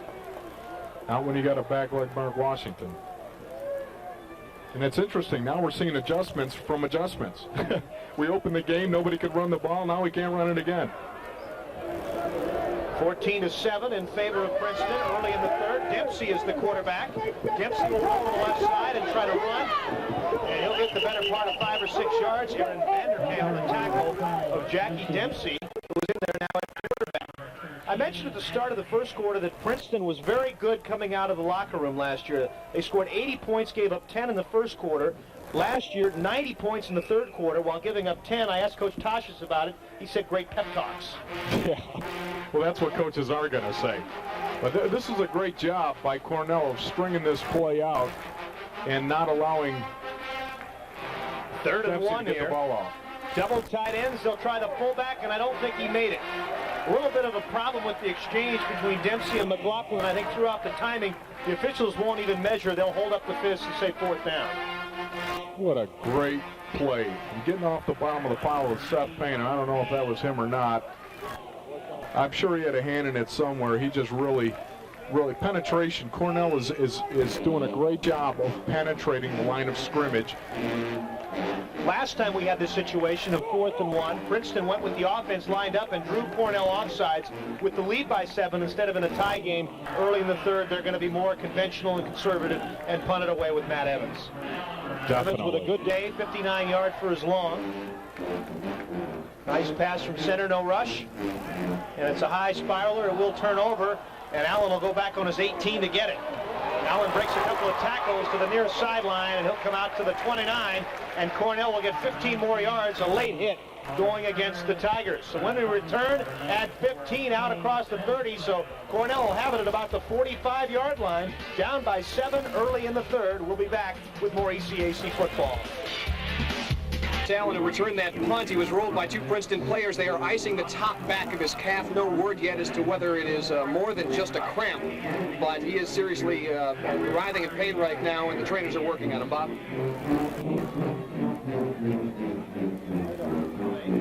Thanks, Jim. There's the replay. As we look at that play, I thought it was going to be a late hit against Princeton. Instead, they called it a block in the back, so instead of Cornell having the ball up about the 45-yard line, the penalty goes against them back to the 13-yard line, so a major swing of events. And Cornell's had the field position problem. In this half, at least. They will now have Scott Carroll at the quarterback, so they have played both quarterbacks now here in the second half. He'll send Hunter in motion and hand the ball to Levitt. Levitt will get around the left side as one man to beat, and what a play by the safety, Tom Ludwig, who was the last line of defense, dragging down Chad Levitt, because if he turns the corner and beats him, it's a long gainer. This is a play that's designed to let Levitt get the ball and pick a hole that he wants to go to. Look at him, he's looking all the way across. Now he sees it, takes it up, and Ludwig does a fantastic job of dragging him down. But that is a play designed to take advantage of Levitt's ability. Ludwig, a junior, played as a freshman, had 7 interceptions as a freshman, 2 last year for a total of 9, supports the run well that time. 2nd and 5 after a 5-yard pickup. Carroll, play faking to Levitt, rolls right, bootlegs, throws it out to Chad Hunter, who will only get a couple. Jimmy Archie in the flat to make the tackle, knocks him off his feet, and Cornell will have to convert a 3rd and about 3. Carroll looking to the sideline to get the play from head coach Jim Hoffer. And Cornell will try to sustain their drive. They're down 7, 10:25 to go in the third quarter. It's important, if for no other reason, that they get this ball out of here and get some decent field position, because they can't afford to give Princeton good field position. Twins set to the left. The lone back is Levitt. We'll see if he gets the carry. They'll put the wingback Hunter in motion. Flags fly, and it may be too much time going against Cornell. And if so, they change a 3rd and 2 into a 3rd and 7. And it is a delay of game, and I'm sure Coach Jim Hoffer not happy with that, even though it is a first game and sometimes you have problems. A 3rd and 2, you expect your big back Chad Levitt to make that. 3rd and 7, it's much tougher. Offense. Yeah, that's mending to a coach. And you could see him over on the sideline as Opre was signaling into play. He was saying, get it in there quicker. So now it's 3rd and 7. 3 wide receivers this time. Again, Levitt remains the lone back. Carroll to throw. Down the middle, Krosick with the catch and the first down. Spins over the tackler, Jimmy Archie, out across the 30 to the 31. And it'll be a pickup of close to 16 yards. Well, this is just zone defense by Princeton, and Carroll actually throws this behind Krosick, but Krosick does a good job of settling down. You take a look at Krosick right here. He knows that he's got 3 deep zone. He settles down in front of the safety, and the ball was just a little behind him. Great catch by Krosick. 1st and 10 now for the Big Red out at their own 31. Back to pass is Carroll. Big rush for Princeton. Timing pattern right side. Bush makes the catch at the Princeton 45 and gets bumped out of bounds by Reed. 26 yards on the pass play to Bush. And he has been open all day for the Big Red. Well, Carroll is a drop-back passer, and he's doing a great job right now of getting just a wide-open Bush. But that, again, is cover 3, and Reed got beat on an inside move when he knows he's got Ludwig, the safety, in the middle of the field. You can't do that. 8 catches for 82 yards for Bush. Approaching the C-note mark at 100. Carroll straight up the middle to Levitt on 1st and 10, and nothing doing there. Archie and the linebacker Tim Green making the stop. Gain of a couple, 2nd and 8 coming up for the Big Red. Levitt wanted to cut that one back and take it and bend it all the way back to the other side, backside of the play. Archie did a great job there of keeping contained and forcing Levitt to get north and south once again. Late substitution for the Big Red. They're going to bring Tom Galeazzi into the game. They may have too many people on the field. And now they're going to bring Hild out of the game at the last minute. And they're going to have to burn a timeout. They had 12 guys on the field and didn't know what was going on. Well, as Cornell takes a break, so will we. 8.5 to go in the 3rd. 14-7, Princeton by a touchdown.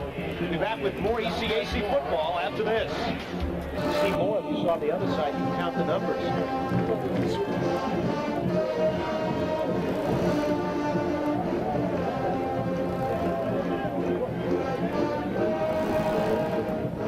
okay.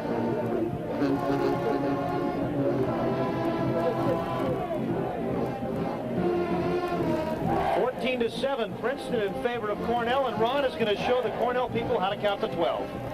Well, you're just sitting there down. There's mass confusion all over the place, and we're running around, and now we got to call a timeout.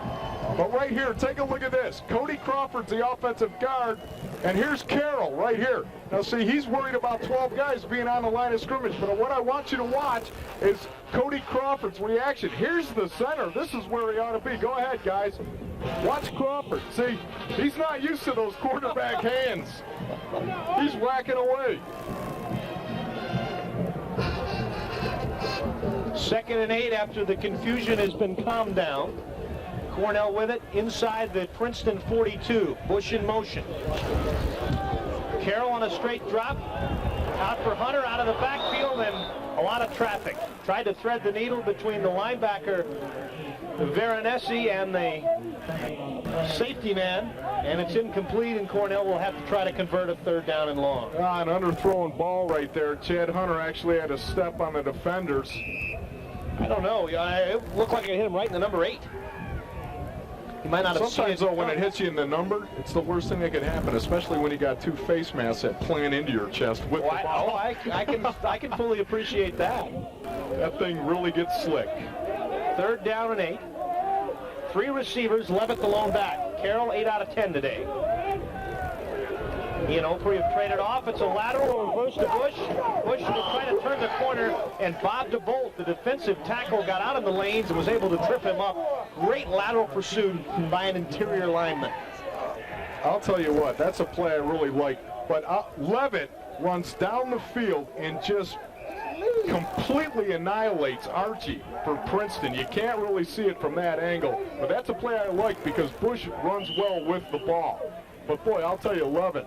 I mean, there's a guy. He runs down the field. He's running with the ball. He's doing a great job blocking and everything else. He does everything that's called on him, and then to go out there and just waylay some of their DBs, I'll tell you, that really speaks an awful lot. It'll be 4th and 8. Charles Watson has a pretty good day kicking the ball. Is on to punt, but right now they're attending to Jimmy Archie, who.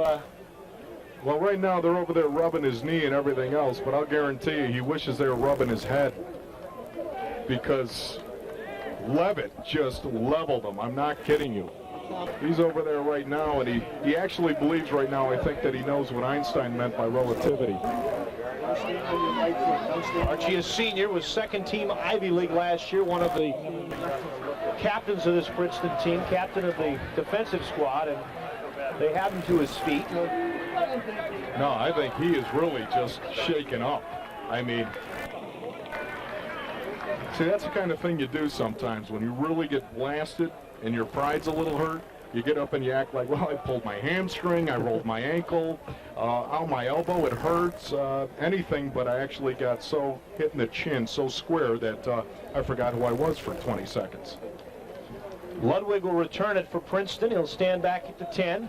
We've had no scoring in the second half. We've played almost half of quarter number 3, down to 8-10 remaining in the period, with a 7-point advantage for the Tigers. They lead at 14-7. Cornell has never been ahead today. It's been 7-0 Princeton, even at 7, and then where we stand now at 14-7 Tigers. Watson will punt. Very high kick. Ludwig will run up and make the catch in traffic at the 17-yard line. And Ron, how difficult is that? I think fielding punts is much more difficult than fielding kickoffs. It's the scariest thing in the world, Bob. I mean, you got a ball hanging in the air like that, and you got to look at it the whole way. When you know that there's 240, 50-pounders running down the field, and they're trying to hit you. They're trying to make sure that you eat a little hospital food maybe tonight, and you've got to keep your eye on the ball. Okay, they're coming down. Is anybody saying anything? Anybody yelling at you? No, but you can't hear anything anyway. Some guys, if you can hear actually what's going on, you got big problems. Princeton will start it inside their own 20. They've had the long way to go, but they've been pretty successful at taking it the distance. Budzinski back in at quarterback. Brett will roll to the left side, chased by Seth Payne. Payne will slow him down and knock him out of bounds. If Payne didn't get him, it would have been finished off by the safety, Tom Barber. Barber, number 29, into the game now for Chris Allen, who was injured on the last series. Seth Payne is like a crazed dog. Look at him running after Budzinski right here. I mean, he wants a piece of him. Those linemen, those defensive linemen, when they can get a piece of a quarterback, boy, they smell it and they run. Just think about how fast Payne is moving, because Budzinski is a member of the relay team at Princeton. What an athlete he is, I'll tell you, but so is Seth Payne. And Budzinski comes up limping. Again, we mentioned his left ankle was hurt in the summer training camp, and looks like it may have been re-aggravated on the last play. 2nd and 10 after he scrambled for nothing. He'll stay in the pocket this time, setting up a middle screen, intending it for McLaughlin. That time it was Silver, along with Rich Sheeran, who were getting up close and personal with the quarterback, Brett Budzinski. This was great pressure right here by Cornell, and I'm sorry, but my eye drifts to Seth Payne, and he just literally picked up Dave Meyer. And watch him, watch Seth Payne just run over Dave Meyer and drive him into the ground. He is fired up. I'll tell you, what a player. He's got the intensity, the speed, the tools to back it up. Seth Payne is doing it all. Ryan Crowley into the game now for Princeton. He's the wide out to the bottom of the screen. They go in a 3-wide receiver set. Budzinski will throw to the right side, intending it for House, who makes a sliding catch at the Princeton 31. Good enough for a first down, a pickup of 15 on the pass play, and the Tigers move the sticks. I'm really impressed with Budzinski. I mean, here's a guy that is known as an option quarterback. He's a wide receiver last year. He's been getting beat up, pounded all day long. And this is a great throw on timing. And it's also a great catch out there by House. 1st and 10, Princeton at the 31, their own. They'll send both receivers to the near side of the field. Budzinski to McLaughlin, rumbling into the secondary, beats the man, and he's off to the races. It's going to be a 79-yard score unless Vanderkay can get him, and he can't. And the Tigers lead by 2 touchdowns. It's now 20-7 on the little trap up the middle. That's a play that they have been running all day long. It's a play that has made the Cornell DBs bite on and come up, and that's the play they threw over their head to Gill, Ben Gill, late in the 2nd quarter. It's the exact same play. They'll fake it to the fullback up the middle and then send Ben Gill over, and all the safeties for Cornell bid on it. But not this time. Now nobody bites on it, and they're actually giving them the football. Look at it. They don't think they're giving it to McLaughlin. Now all of a sudden he's got it. And he's running free, and some poor tackling right there. And then McLaughlin shows some good wheels. The extra point was blocked, so the score will remain at 13 different as Princeton has a 20-7 lead over Cornell. McLaughlin has scored twice on the day, once from 1 and once there from 79 yards out. Princeton by 2 touchdowns on the ECAC Game of the Week.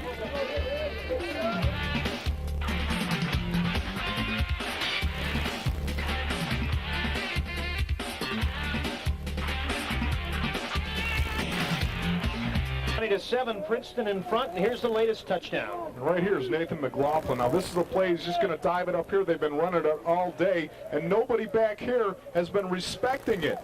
They've all, I mean, everybody, has been respecting this play, and they got beat because of it, but now they actually give it to him. Go ahead, guys.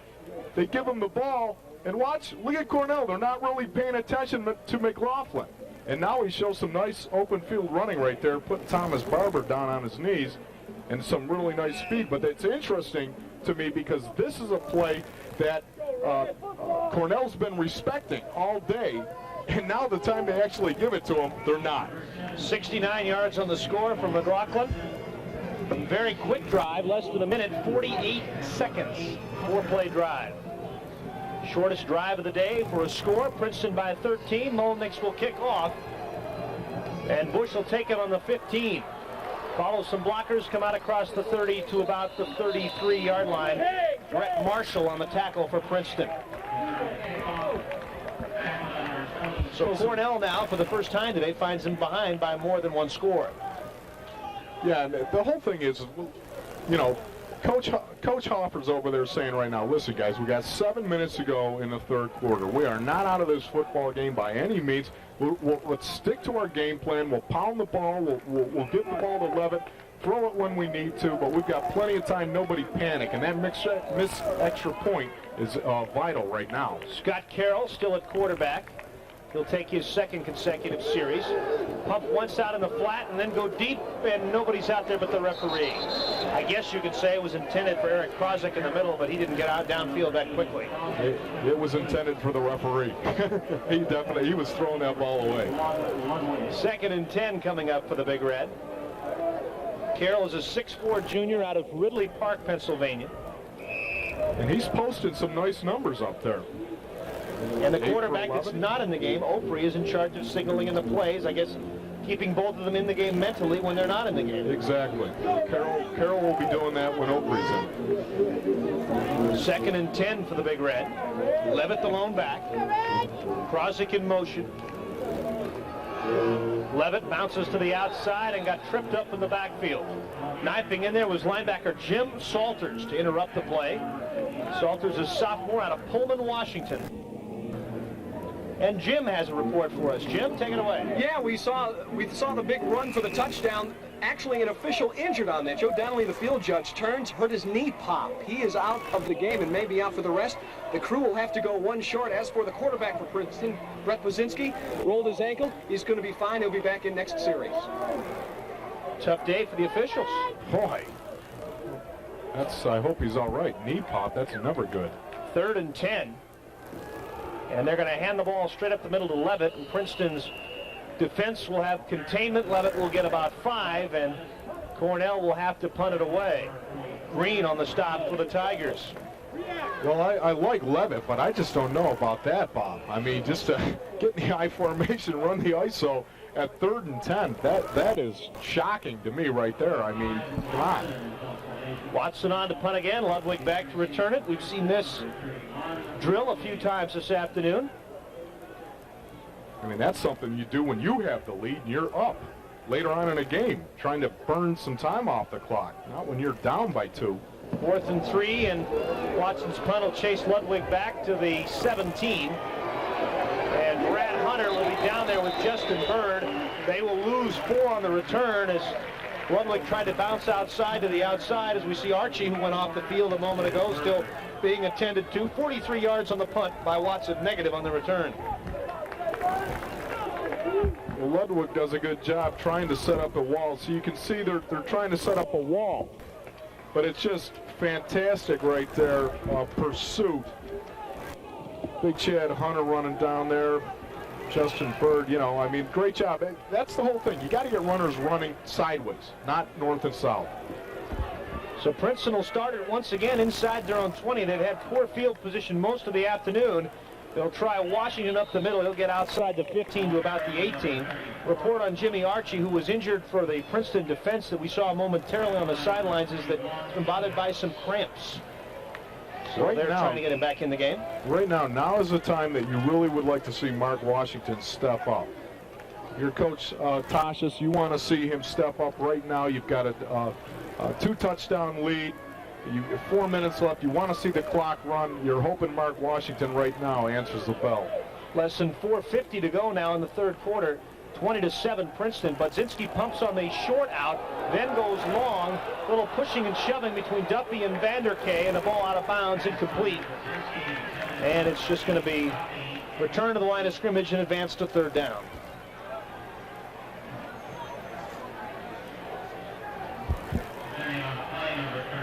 It was just a pump and go, and Vanderkay never bid on it. Yeah, I think Duffy may have stepped out of bounds anyway initially, and you can't come back in if you go out on your own volition. So a lot of noise for nothing, I think, over there. It was a good job by Vanderkay. Yes, it was. Fight on that pump fake. 9 of 14 for Budzinski. None of the new quarterbacks have thrown an interception this afternoon. Budzinski will roll, throw it, and a great leaping catch by Kevin Duffy, the senior, for the first down out across the 25 to the 26-yard line. I am really impressed with Budzinski.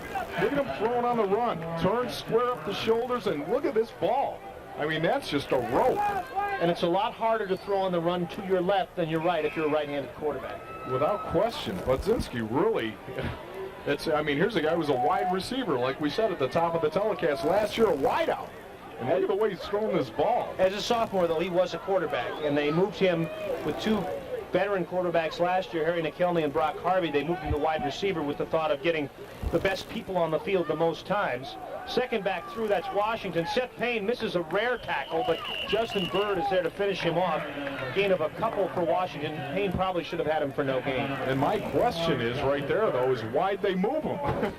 A guy who's thrown the ball this good on the run, has been all day, you got to wonder. Well, of course, they had a great quarterback last year. They had 2. They had Brock Harvey, who was more of an option guy, and he threw for 800 yards, and McKelney threw for over 700 yards. Washington has been kept under wraps today. The leading ground gainer has been Nathan McLaughlin, of course, who had the 69-yarder for a touchdown. Second down and called a long 7. Budzinski on the option will keep it. Leapfrogs a couple of big red, and he'll be out close to another first down. Ahaus had him by the ankle, and Budzinski falling forward with a nice gainer. No, I can't understand that because it's no secret. Princeton is an option team. I mean, in defense, you have to be assignment. Somebody's got to take the dive guy. Somebody's got to take the quarterback. Somebody's got to take the pitch man. We're not seeing that. It's like Cornell is surprised or something. First down again for the Princeton Tigers. Budzinski to McLaughlin, stood up at the line, and nothing doing there.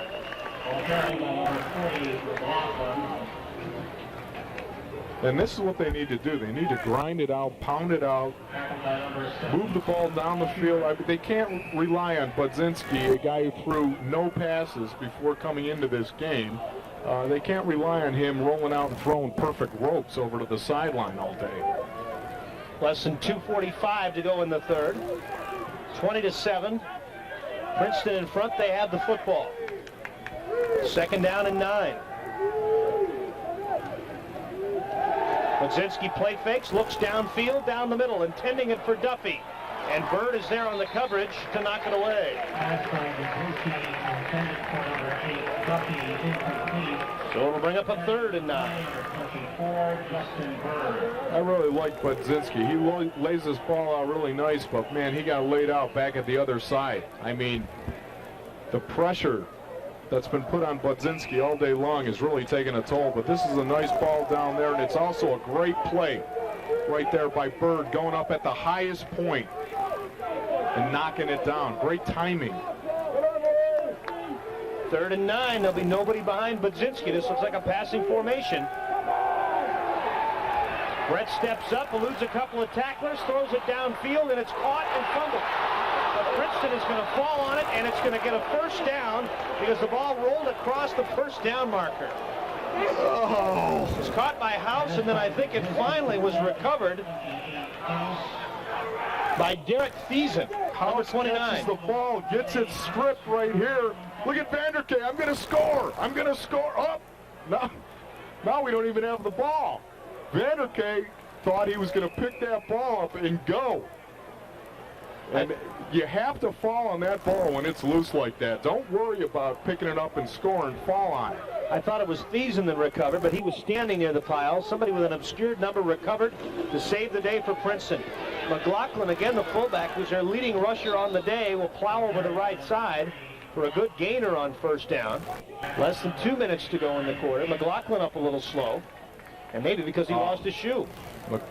I'm telling you, McLaughlin and Hansen just had a collision in the middle. That fullback against a linebacker, it's just killed about 500,000 brain cells.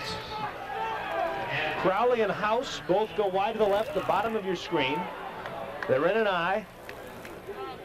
New fullback into the game, that's first Davis Nitzberg. And the handoff will go to Washington, and he'll get a couple, and Princeton will have a third down and short coming up.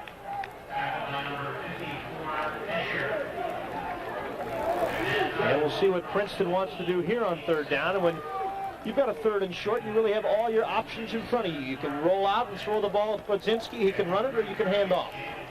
Right now you're looking at it. 3rd and 4 is theoretically a passing down, obviously, but yeah, I mean you could still take that gamble of some type of run. And Princeton is going to come to the line, look at the defense, and Podzinski is going to spend their first time out of the second half. So Podzinski is going to stroll over and talk with Steve Tachis to try to extend this drive. We're down to 48 seconds to go in the third quarter. Princeton by 13. 20-7, and of course, and that, Bob, that usually means when you walk up there and you've got a critical 3rd and 4, and you walk up as a quarterback and take a look at the defense and call a timeout, that usually means that you were going to run the football. But their defense lined up, and they didn't give you a look defensively, a scheme up front that would have let you run the football. That usually is what happens right there. You're going to run the ball, and then the defense has got 7 in the box instead of 6 like you probably predicted. So Princeton will come back with a play here. If they can sustain this drive and somehow manipulate it in for a touchdown, 3-score lead with a quarter to go would be very tough to overcome. Yeah, this is critical right here for Cornell to stand up and not let them get this first down. Just critical. So Podzinski will come back with the play. Cornell's middle linebacker John Hansen will also come back in after visiting with Jim Hoffer, and here we go as Princeton tries to convert a third down. 3rd and 4. Podzinski hit as he throws by Hansen and overthrows the tight end Glotzbach. Cornell had good coverage, and again, Podzinski was nailed as he threw it. And it'll now be 4th down and 4, and it appears that the punting unit is going to come on, and they're going to try to pin Cornell down deep. Well, Hansen blitzes right here, and unfortunately for Podzinski, Cornell's blitzing, and Princeton's playing a play action, which means there's a lot of time for him to get whacked, and he did. New punt returner in the game, Bush, replacing Allen, who was shaken up earlier in the third quarter. Matt Evans with a spiraler. It's going to go into the end zone, so Cornell will get it to come out to the 20. Only 26 yards on the net, 46 yards on the punt. And Cornell will be down 13 with the football. 34 seconds to go in quarter number 3. And both quarterbacks, Opre and Carroll, visiting with Coach Jim Hoffer. And it's Opre with the helmet on, so it looks like they're going to switch back and go to Brian Opre. I don't like that, Bob. I really don't. I just don't know how you can actually get a feel for a guy. A quarterback touches the ball every play. I mean, and the offensive line, when you pass protect and you don't know where that quarterback is, it's vital that you get a feel for this guy and how he plays. And I'll tell you, you got to be worried about who's that quarterback every play. That's a lot to ask. First and 10, late in the third, starting at the 20. Opre quick out to Bush. Makes the catch for 6 or 7. And he'll be tackled on the play by one of the linebackers, Jamie Toddings. Clock running. May have time for another play here in the third. And they're going with a hurry up here already, which right. I don't know if you really need to do that yet, but not bad for a changeup. And the ball up the middle, 11, who will be close to first down yardage. That should be the final play of quarter number 3. They'll stop the clock probably to look and see if he got the first down. And they'll say, with the naked eye, he did get it and will not bring the sticks out at all. So they'll reset the chains. It looks like Cornell wants to take advantage of the final 4 seconds. They'll wind the clock, and they're not going to get it off, and that'll be the end of quarter number 3. With Princeton in front by the score of 20-7. 15 minutes to go. The Tigers trying to defend their Ivy League title. They're off to a good start. We'll be back with more on the ECAC Game of the Week.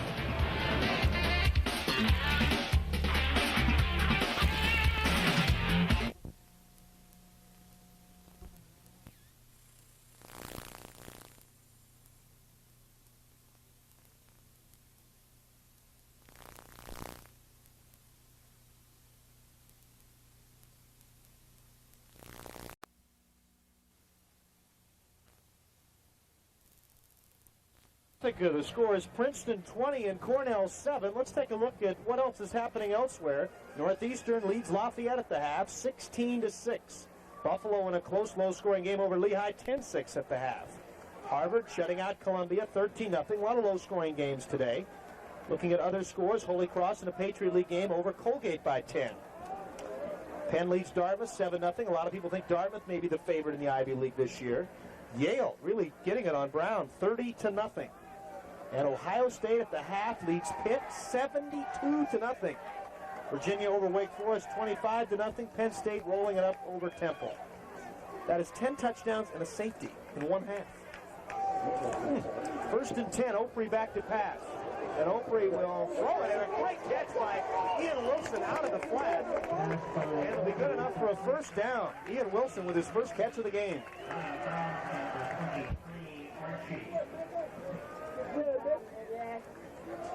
This is a nice throw by Opre. He just drops back. What they did is ran Crossick down the seam, and Wilson actually acted like he was going to go down the sideline, then just hooked up. And Archie was not ready for that. Cornell with the first and 10 out to their own 43. 3 wide outs and Levitt the lone back. Opre a quick step drop, throwing it to Wilson. They go back to the well again, and Wilson will pick up the better part of 4 or 5 more.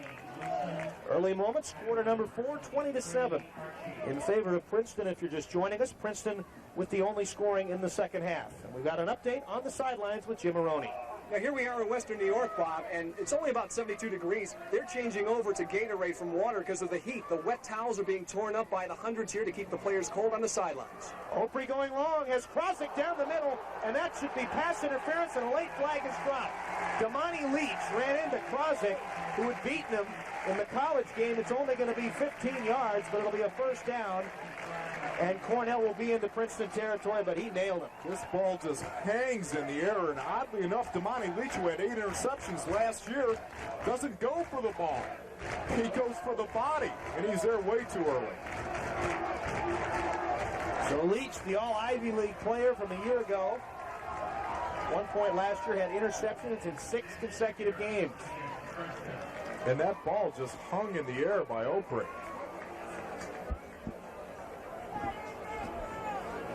So they will give a 15-yard penalty against Princeton and an automatic first down. And when they finally spot the ball down, it looks like it's going to be inside the 40-yard line. You like the rule to the 15 yards or to the spot?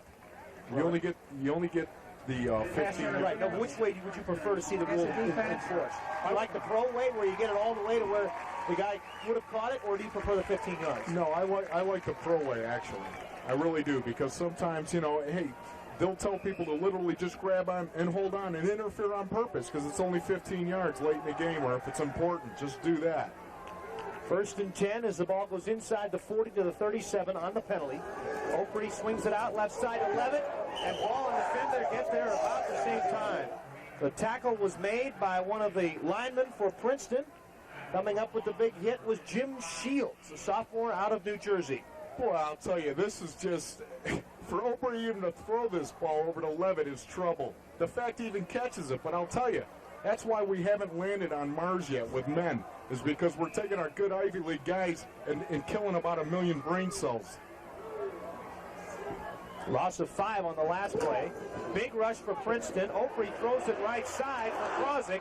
And a great defensive play, knocking it down at the last minute by the safety, Tom Ludwig. Opre had to throw it because the blitz was coming. And he knew he was going to get blasted. Look at him stand up here and throw this ball, and he couldn't get enough on it, and it hangs in the air once again. And Krozik, you know, he's saying, come on, get here. It just hung in the air. Looked like a volleyball spike that time for Ludwig to knock the ball away. 3rd and 15. Cornell needs to get to the Princeton 27 to keep the drive going. They're down 13. Big blitz for Princeton. Opre hit as he throws, gets it to Krozik over the middle. It'll be very close to first down yardage. Caught it in front of Ludwig, and that time the timing was perfect. Well, Princeton, anytime you blitz, you also have the possibility of giving up a big play. And Opre right now is delivering. He knows he's going to get hit, but you got man coverage behind it, and Krozik does a great job coming down with a football. They will say it is good enough for a first down. 1st and 10 at the 26. Toss short side to Levitt. He'll be run out of bounds by Jamie Totting. I just not much there. I just don't like that play with Levitt. I really don't. Here you got a guy who's powerful. He weighs 240 pounds, somewhere in that range. Run him between the tackles. They've been giving him the ball on the outside and giving it to him on the corner, and that's never good for a guy who's 240 pounds. Give him the ball, let him get north and south. 23 carries for 82 yards for Levitt, approaching the 100-yard mark. He averaged 142 a game a season ago. 2nd and 11. He lost 1 that last time. Bush in motion. Play fake to both Bush and Levitt. Opre will waggle, throw the ball to Levitt. He's got the first down inside the 15. Damani Leach will wrap him up at about the 12. Nice ball fake, both on the first guy through Levitt, who later went out to catch the pass, and to the receiver coming around for the reserve. Well, it's just a misdirection play, and we're going to watch Levitt right here come underneath. We're going to get a rollout here, a naked rollout. Go ahead, guys. Levitt, they're going to come underneath. Look at everyone going that way. Now he's wide open. It's a great play because the linebackers who are responsible for Levitt in coverage get lost when that type of action happens. 1st and 10 at the 12. Levitt right up the middle will plow his way down inside the 10, close to the 9. Early in the 4th, Cornell trying to make this a 1-touchdown game if they could punch it in here. I would like to see Cornell do more of that. I really would. The ISO. Get into the eye and give Levitt the ball. Let him get north and south. Sure, it doesn't seem like an awful lot right there, but they haven't gone to the well enough to give Levitt the opportunity of squirting out of there yet. Double tight ends and a wing back on 2nd and 8. In motion is the H-back. Opre going out of the flat to Hunter and underthrows him. Dale Bartley was in his face, a 3-year starter, a 6'6", 240-pound defensive end from Aliquippa, Pennsylvania. And that's the problem. They ran the exact same play to Chad Hunter that they did to Chad Levitt for the big pass play there. They got us down here. But that's the problem. Once the defense sees that, they're onto it. They're going to see it again, and Opre turns around and he gets nothing but a big face full of Bartley.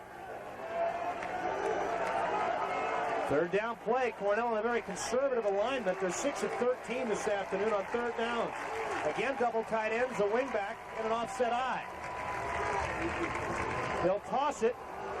Levitt will not be able to keep his footing, and they'll lose yardage. It'll now be 4th down, and Cornell will send the field goal team and John Roden onto the field. But a very conservative call on 3rd and long. and a very conservative formation for Coach Jim Hofford. I just don't like Big Levitt running to the sidelines. I mean, Chad Levitt is a guy, like I said, that, you expect to run hard in between the tackles. Field goal will come from the right hash. It'll be a 30-yard attempt. Roden was 7 of 15 a year ago. Holding, it'll be Bush. Payne will snap. And the kick is up. And the kick is good. So tack 3 more onto the Cornell score. And it's 20-10 now in favor of Princeton. So a 30-yard field goal by Roden tightens the score. We'll be back with more after this on the EC. Ever. Cornell scoring tradition. Bob? For the crowd, I'd like to see him score more often to get some more of that free candy. Dennis Roden to kick off for Cornell. Roden will kick off for Cornell as it's 20-10. Reed in the middle, flanked by Duffy and Leach. Leach far side, Duffy near side. And Roden's kick is going to go back into the end zone, and Reed is going to bring it out about 4 yards deep. Come out across the 19 to about the 20, so forget about what he should have gotten if he had downed it. Princeton will start it on their own 20 or thereabouts, 1st and 10. Ahead by 10, 20-10 with a little less than 11.5 minutes to go in the 4th quarter. Well, how big is that missed extra point now, Bob? Because that would have forced Cornell into an all-or-nothing situation on the last possession. They would have had it gone for that a touchdown rather than a field goal, because now you're only 10 points down instead of 11. So now a field goal and a touchdown makes you tie the game. Well, even if you had taken the field goal, then you would have been committed to going for 2 to make it 8 plus 3 equal 11. But Zinski out. And it's off the hands of the tight end Glotzbach. And it's incomplete. Now they basically don't have to. They can go ahead and a field goal and a touchdown with a conversion. An extra point conversion is going to get them to a tie where they can go ahead and the overtime situation. Should have been caught. Cornell crowd with a chant of defense. Spirited group here today in the opener on a beautiful day for football. Maybe the players complaining they might be a little too hot down on the turf, but for the fans, an outstanding afternoon here in Ithaca. 2nd and 10 from just outside the 20. Budzinski pitches it out to Washington, who will get a couple. Seth Payne reacts to make the stop. I'll tell you what, Seth Payne is just an unbelievable football player.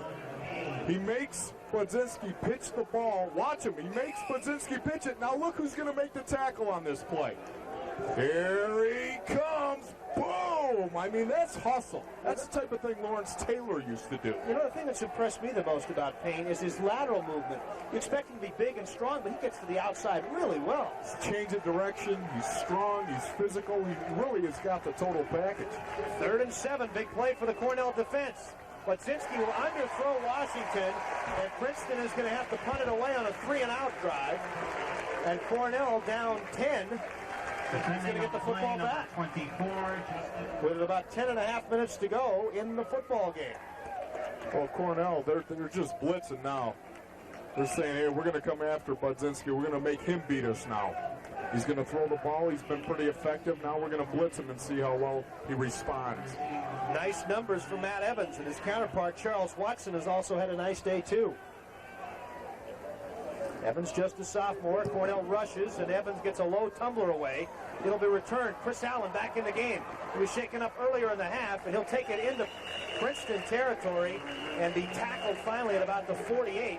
Good to see Allen back into the game, and I think that time, Ron, the rush against Evans forced him to kick quickly and forced him to kick low.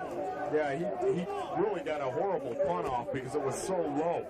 And anytime it's a low punt like that, obviously Allen has plenty of time to get under it and gain yards. And look at it now. I mean, they're across midfield, and that's exactly what Coach Tassis did not want to see, is for Cornell to get possession across midfield.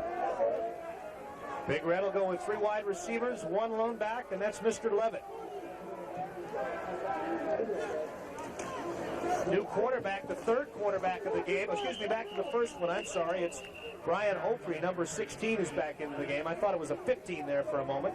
Hands it off to Chad Levitt, and he'll pound into the line for a couple of more. Got to be approaching that 100-yard mark on the day. Well, that's a gain of close to 4 yards right there, and, you know, it's so effective. But when you're down by 10 with 10 minutes to go, you know, it's a little hard to get away with doing that. But that's a play that should have been run from the first play of the game, in my opinion. There you see the important statistic, and that's the time. 9:50 to go. Opre play fakes to Levitt. Throws over the middle and overthrows Krozik. Ludwig had coverage.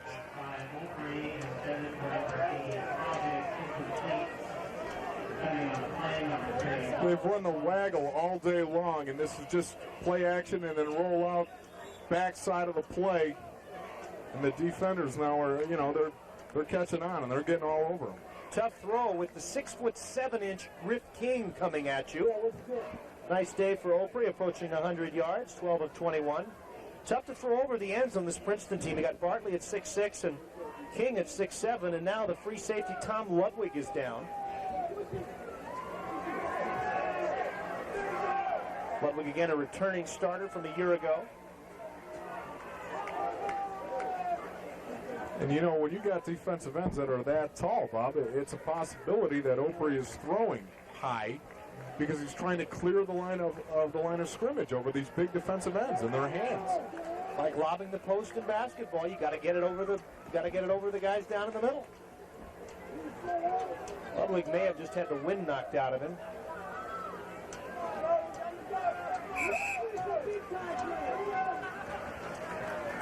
And Princeton is going to spend a timeout. They're going to use their second of 3 timeouts in the second half. They'll stop the clock with 9:43 to go, ahead by 10. A big third down coming up here for Cornell, and I think they just want to make sure that they don't give up anything cheap here, ahead by 10. Well, you know, it's a situation that these guys, they've got to have this now. They've got to be able to move it down. The other thing I think is we look at Princeton with just one timeout left. Their free safety is out of the game, Todd Ludwig, and I think that they want to make sure that the newcomer at that position, it might be Brett Marshall that's going to be in there at the free safety. If he's the last man in defense, I think they want to make sure on a 3rd and long that he knows exactly what he's doing. Yeah. Make sure you're on the same page right there. Boy, and it is hot out there. It's hot for us early in the game because the sun now is setting behind us in the press box a little bit. But again, a beautiful day, and when you have AstroTurf, you usually add about, what, 10 degrees on the field? About 10 degrees. But here's the thing, when you throw 40 pounds of gear on and go out there, that's hot.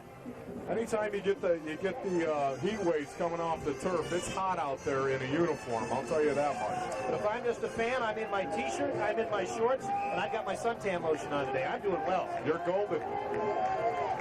3rd and long. Opre back. Throwing it, and it's almost intercepted by the linebacker, Jamie Toddings. He got in the way and broke it up. And now down 10 with 9:38 to go. Jim Hopper with the ball on the Princeton side of the 50. I think may have to decide to go for it here.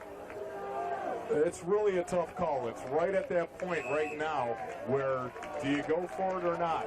They are going for it here, but I don't know. That's tough. With almost 10 minutes to go still, that's a tough call right there. I'll tell you what it does say. It says Hopper has a lot of confidence in his defense. 4th and 7. They need to get inside the 38 for the first down. Opre rushed by 4. Pumps outside, throws near side. Bush will come in and make the catch for the first down at the 15-yard line. The coverage was decent, but Bush continues to be the money man. That's his 10th catch of the game. Well, we'll line everyone else up on one side. We'll fake it like we're going to throw it over there, and then we'll get the single coverage back on Bush. And Bush was actually pushed out of bounds right there, and the referee ruled that he could come back in because he was forced out. The best receiving day since Ron Mateo caught 7 balls for 109 yards last year against Brown. He's got 121 yards. Bush is on 10 catches. Great coming out party today for Bush, who caught a pass at least one in every game a year ago. Opre going to Krosick, flag down in the end zone, over the shoulders and in and out of his hands. The flag is down at the line of scrimmage, so somebody probably moved too soon, either on offense or on defense. We'll wait for the call. It might have been Krosick because he knew he was going to get the ball that play. They had a fade route on. All sorts of green to work with out there. Procedure against Cornell, so you may be right. So now Princeton will have to decide, do they want 2nd and 10 from the 14, or do they want 1st and 15 from the 19? And it looks like they're going to accept the penalty. Not enough men on the line of scrimmage. 5-yard penalty against the Red. So that means one of the end men, either Krosick or Bush, was back in the backfield. And again, penalties have been a little more costly this afternoon for Cornell. 7 as compared to just 3 for the Tigers. 1st and 15 on the 19. Opre to Levitt, has some blockers. Right side into the secondary, and he'll score. And we've got a football game. It's 20-16 as Levitt takes it in from 19 yards out. You gotta be kidding me. They run the old counter. Watch it counter. They're running the counter tray. Give the ball to Levitt. What I want you to watch is watch the way he attacks the goal line when he sees Pater. Look at him. Look at the acceleration. He saw the goal line and man just attacked it. North and south. This can make it a 3-point game if Roden can drill the extra point. 8:52 remaining. High snap, but Bush puts it down, and we have a 3-point game. Remember back to that blocked extra point. So a field goal now for Cornell could tie it. The Big Red has momentum with 8:52 to go. It's 20-17 Princeton. We'll be back for an exciting conclusion on the ECAC. Well, this is the old counter tray. You take a look at the center. We're going to block down. We're going to block down. We're going to block down. We'll pull big Cody Crawford around. We'll pull Doherty around, and we'll give the ball to Levitt. Watch this. Go ahead, guys.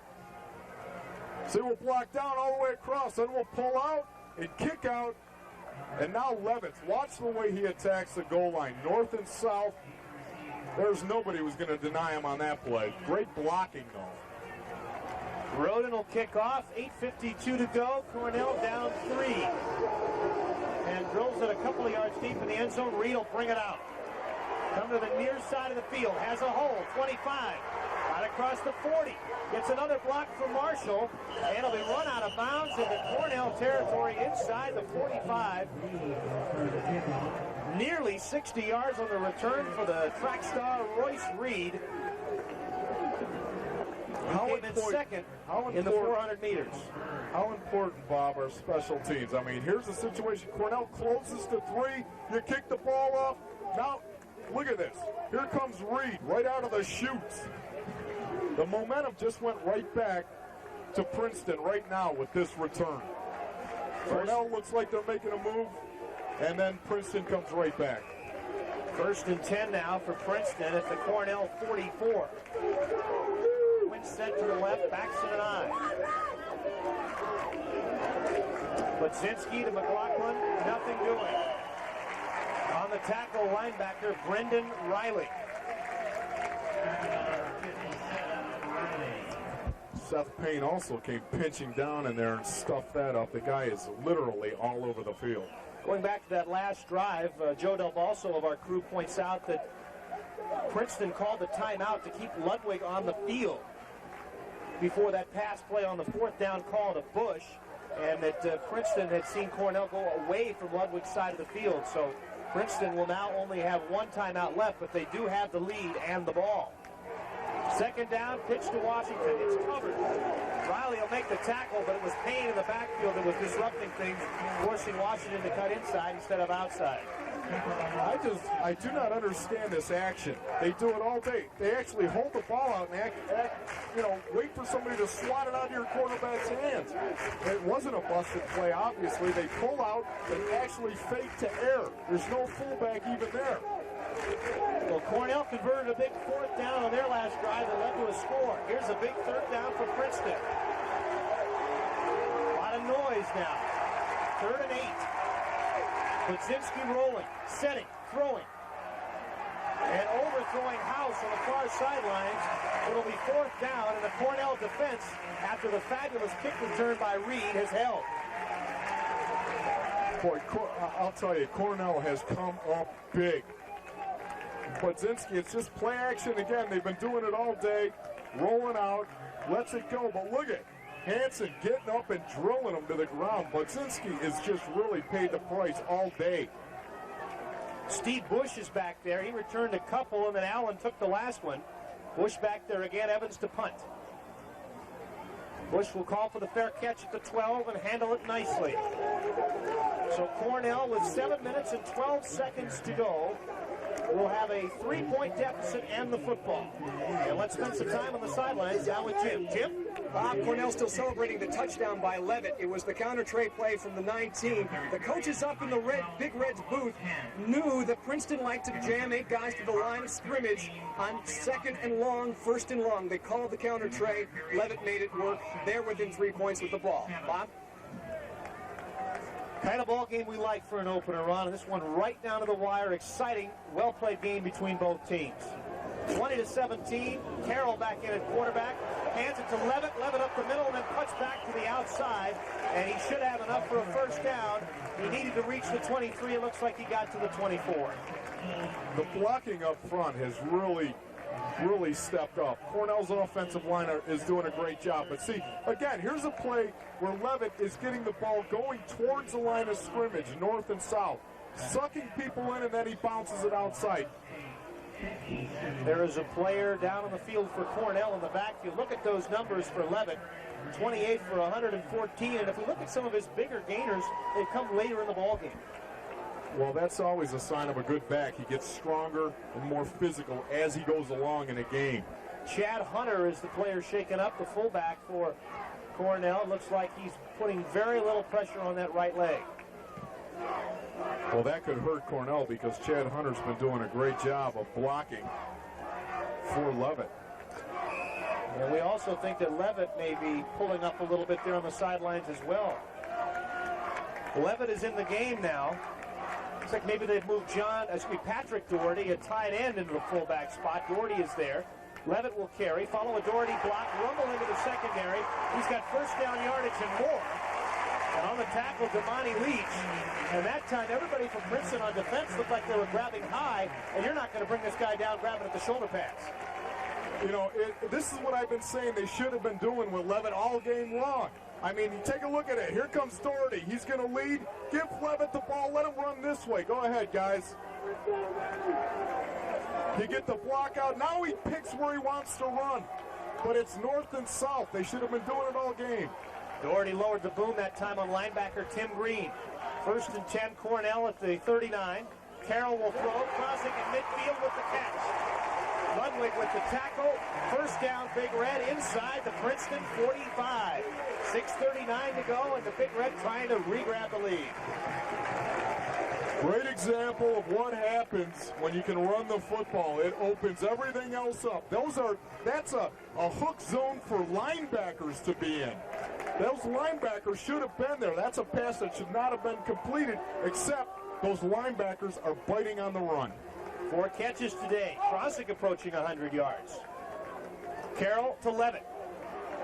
Hurdles a man into the secondary. Toddings will get him by the ankle, but yet another Big Red first down, and Levitt is just chewing up the real estate right and left now, but I guess more importantly up the middle. There's nothing pretty about it. I mean, it's just an ISO play, and Levitt is the guy, and this is what they should have been doing all game. I keep saying it, but he's a big guy. He runs well in between the tackles. Get it to him going north and south. 20-17, Princeton hanging on, Cornell driving. 140 yards now on the day on 30 carries for Levitt. Less than 6 minutes to go here. Carroll, the throw. Krosick with a one-handed catch, and he got his mouthpiece knocked out, but he held on to the ball. What a catch by Krosick. I'm sure they'll have that on the replay, Ron, but something spit out, and I think it was the mouthpiece. What a fabulous catch by Krosick. But this is what happens. Anytime you catch the ball in the flat, you roll, and a corner rolls up on you. Watch the way Leach comes up right here and puts the wood to him. Great grab. Now you're going to turn up and run. Boom! And out comes a mouth guard. No, it was an ear pad. You're exactly right. It was an ear pad. Well, I thought maybe it was like a boxer losing his mouth guard, you know?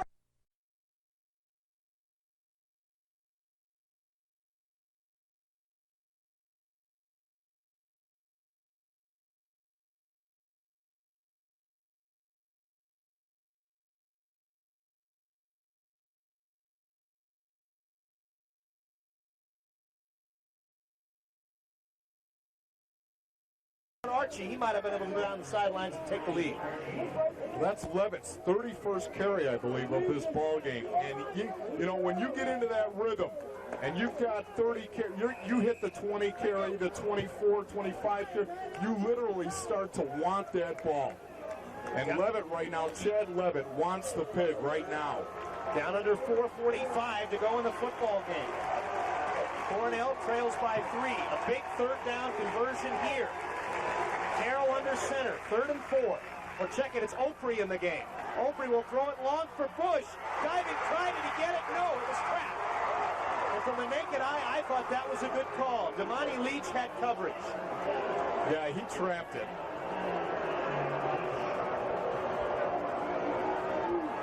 It's just they've been doing it all day. A little pump, fake, go down the sideline.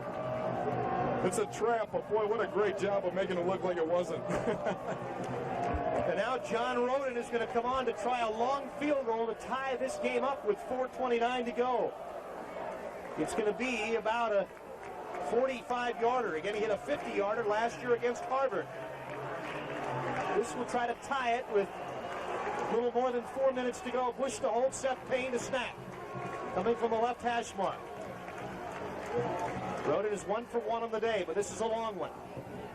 And the kick is up. And it is good. We're tied at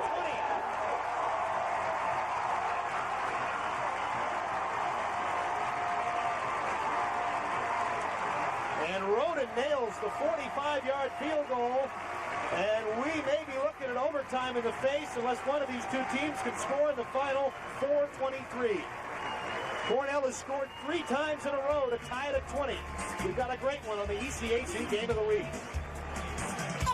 Extra point when Princeton was ahead 20-7 late in the 3rd quarter. Since then, 2 field goals, a touchdown, and an extra point. Ron, we're tied at 20. And the last 4 minutes of this game is going to be wild. I'll guarantee you. Both teams, I think, will pull out all the stops and go for it. Time of possession in this quarter. Cornell has had the ball, and it has been Mr. Levitt that has chewed up the clock for Cornell. Roden kicks off after the 45-yard field goal. He'll chase Reed back to the 1. Come up the near side and get out to about the 22 before he is wrestled down by Thomas Barber. That's the second time we called his name on a kickoff return tackle. And that fires up a team. You can see the hands go up in the air on the Cornell sideline. That gets them jacked up, especially since your defense is coming out onto the field now. Big hit by Barber, and he's giving his team an emotional lift right now. 4:16 left. Cornell with 2 timeouts remaining. Princeton with only 1. And again, we will play overtime in college football if we are still tied when the 4:16 tick off the clock. But Princeton with a shot here to manipulate it downfield to take the lead. But Budzinski left on the option. Tosses to Washington. He's trying to turn the corner and he'll get a couple. They had it strung out pretty well. Bird, the first guy to get there to make him go out of bounds. Well, all they're doing is running an option play. That's a play that McLaughlin scored on earlier in the ball game. And they keep coming back to it. Sometimes it's working, sometimes it isn't.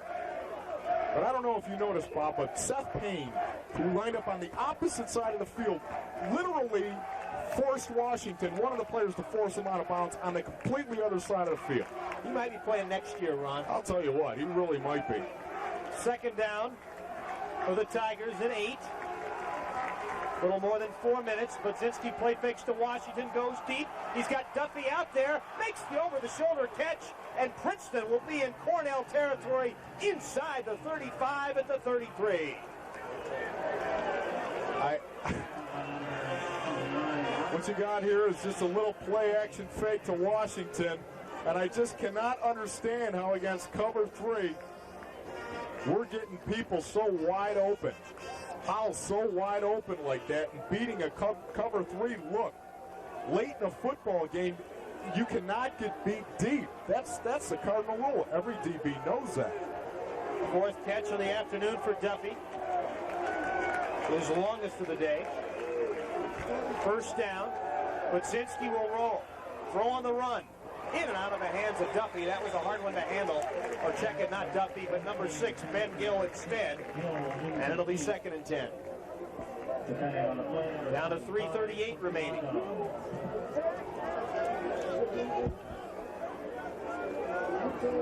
Alex House will come back into the game for Gill for Princeton. I'll tell you, you look at Seth Payne right there, that guy has gotten my respect. I'll guarantee you that much. 2nd and 10. McLaughlin jumping around. And gets the handoff, nothing doing. It'll be 3rd down. If you're looking at field goal, it'd be about a 50-yard attempt from there. They need about 10 more yards to make this field goal a makeable one. Lead Search's career long is 45, so he's looking past that right now. 3:12 to go. 3rd down. They need to get to the 23 for a first down. Budzinski over 200 yards passing. Gill in motion. Budzinski straight drop. Rushed. Throws it to Gill. He will not have the first down. He'll be tackled inbounds. They'll keep the clock going. Bird and Portuando on the tackle.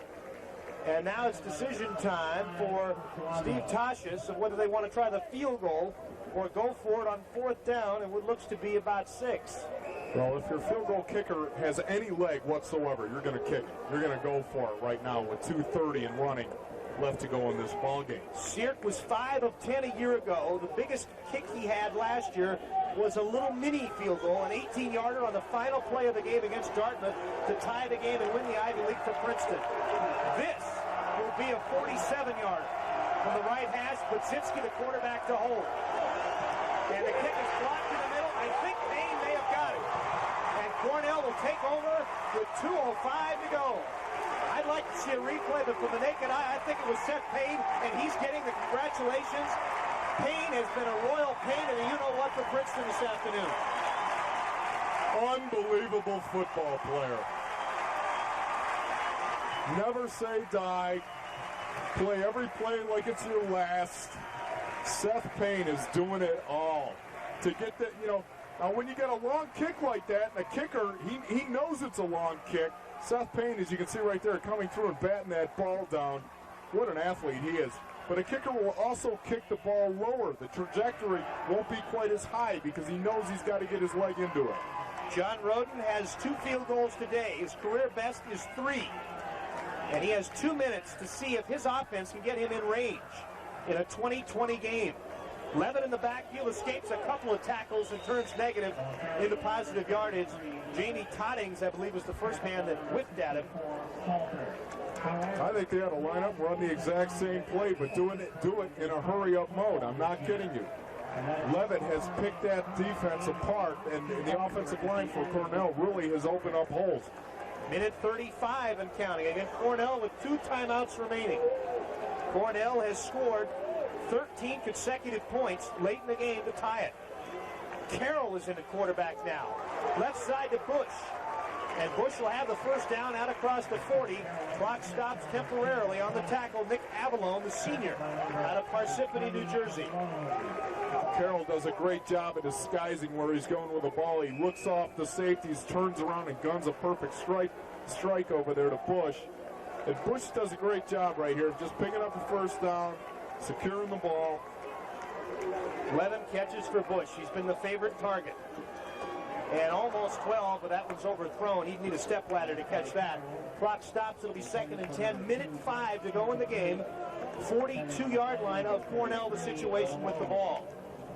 They got plenty of time here. Got it? You better have a flat guy, so we keep the ball. I believe that's the Cornell defense. Whoever's got the middle third, you keep shuffling till you know it's happening. You get to the middle third, don't fight any fakes. You understand? Yeah.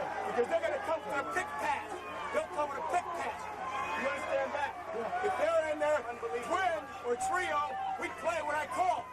We play what I call. Second down, and they'll throw it long, and it's going to be intercepted. It is Damani Leach, who had 8 interceptions a year ago, gets the first turnover of the game for Princeton, and the Tigers thwart a possible Cornell scoring drive. And now we've got overtime looking to square in the face with Princeton with the ball deep in its own territory and 58 seconds to go. A cover 3 look there again, and that's what you attack the seams against cover 3. The seams, that's what you got to beat.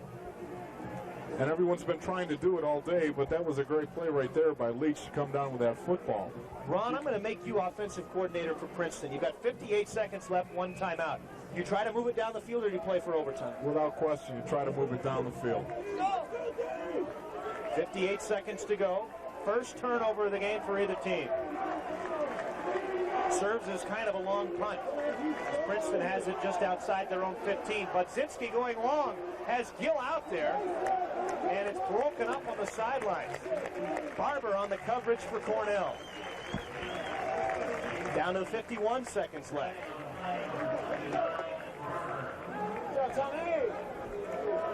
Second down and 10 coming up from the 17. You know, you really don't want to get into an overtime situation unless you have to. You never want to be put in that position. And it doesn't surprise me at all to sit here and watch Tashish tell his quarterback to go out there and try to win the football game in regulation. Second down. Budzinski, 212 yards today. Quarterback draw, and he'll be nailed by the middle linebacker, Ahouse. And it'll bring up a third down. Clock running, 40 seconds to go. Princeton will go without a huddle. Budzinski wished they didn't call that play. I guarantee you. Ahouse put the lumber to him. Play clock down to 16. Princeton will rehuddle, and it looks like now Princeton is going to pretty much run the clock out. They don't seem to be in any hurry, and I think we're going to go to overtime. We will flip a coin. Whoever wins the toss, as Princeton now is going to spend a timeout, their final timeout. The timeouts would not have carried over from regulation to overtime, so it would not benefit you to hold it. They stop the clock with 10 seconds. Probably what they're going to do is try to load it up for one pass and then... Well, I don't understand that, you know? It's a situation where, hey, listen, just run the clock out. There, you know, it gets to a point where it is diminishing returns now. If you've only got 30 seconds, now it's not worth trying to move it down the field. I think Cornell probably has a greater chance of scoring on defense with the ball sitting down here than Princeton does on a one-play deal scoring from offense. 20-20 the score. I was mentioning a little bit about the overtime. They'll flip a coin. If you win the toss, you have 3 choices. You can either take the ball first in overtime, the ball second in overtime, or determine which end zone you will go to, because both teams will go to the same end zone. A lot of people like baseball think about going last, being the home team. Most people seem to want that, but some people want the ball first. Most people probably don't want to pick the end zone, especially today. I don't think it'll make a difference for the kickers. And again, if they both do the same thing, either no points, 3 points, 6 points, or whatever, keep going maybe until tomorrow. Third down, they'll run the ball to Washington, and he's got the first down and more. It's a busted play in the field. Washington is going to come down the sidelines. Time is out. It's the last play of the game, and Vanderkay will make the tackle, and we'll go to overtime. Wow! They ran a little play to the left side, and in broken field, Cutting back to the near side was Washington, and if Vanderkay doesn't get him, Princeton wins. Oh, my. Will somebody please go pick up Coach Hoffer right now, because I'll tell you what, unbelievable. Wait a second. It was Budzinski there getting tackled. That was the previous play. That was the previous play. Unbelievable. Here it is, the last play of the game, and Mark Washington is running for the goal line, and Vanderkay does a great job of saving a touchdown right here. And Washington, you could see, he's thinking about, I got to get out of bounds. I got to get out of bounds. He had not realized that the clock had indeed expired. 2020, let's go to the sidelines, and Jim Maroney. Bob, whether either of these teams have their football legs under them, both of them are very tired. Prior to that interception, Princeton's sideline was absolutely dead, hanging their heads, giving up 13 points and the lead to the Big Red. A lot of cramping over here on the Cornell sideline. But you want to talk about the key play of the game and who's getting things done. On the field goal attempt by Princeton, everyone on the offensive side for Princeton was saying we have to block Seth Payne. They didn't. He blocked the kick, and we're getting ready for overtime. Bob? And again, both teams will get the ball at the 25-yard line. There it is, 20 all. Princeton has to feel that they've let the big one get away because they were ahead 20-7. Well, saying that you have to block Seth Payne and blocking Seth Payne are indeed two different things. Princeton will get to make the call of the coin as they are the visiting team. Their captains are Mark Washington and Jimmy Archie. I hope both coaches have gone over what to do, because in a TV game with Iowa State and Wyoming, Iowa State's captains choked and elected to choose the end of the field, and they turned to Wyoming and asked them what they wanted to do. So sometimes knowing what you want to call is very important. Well, it's not like the coin toss for opening a game, you know? You sit there, heads or tails.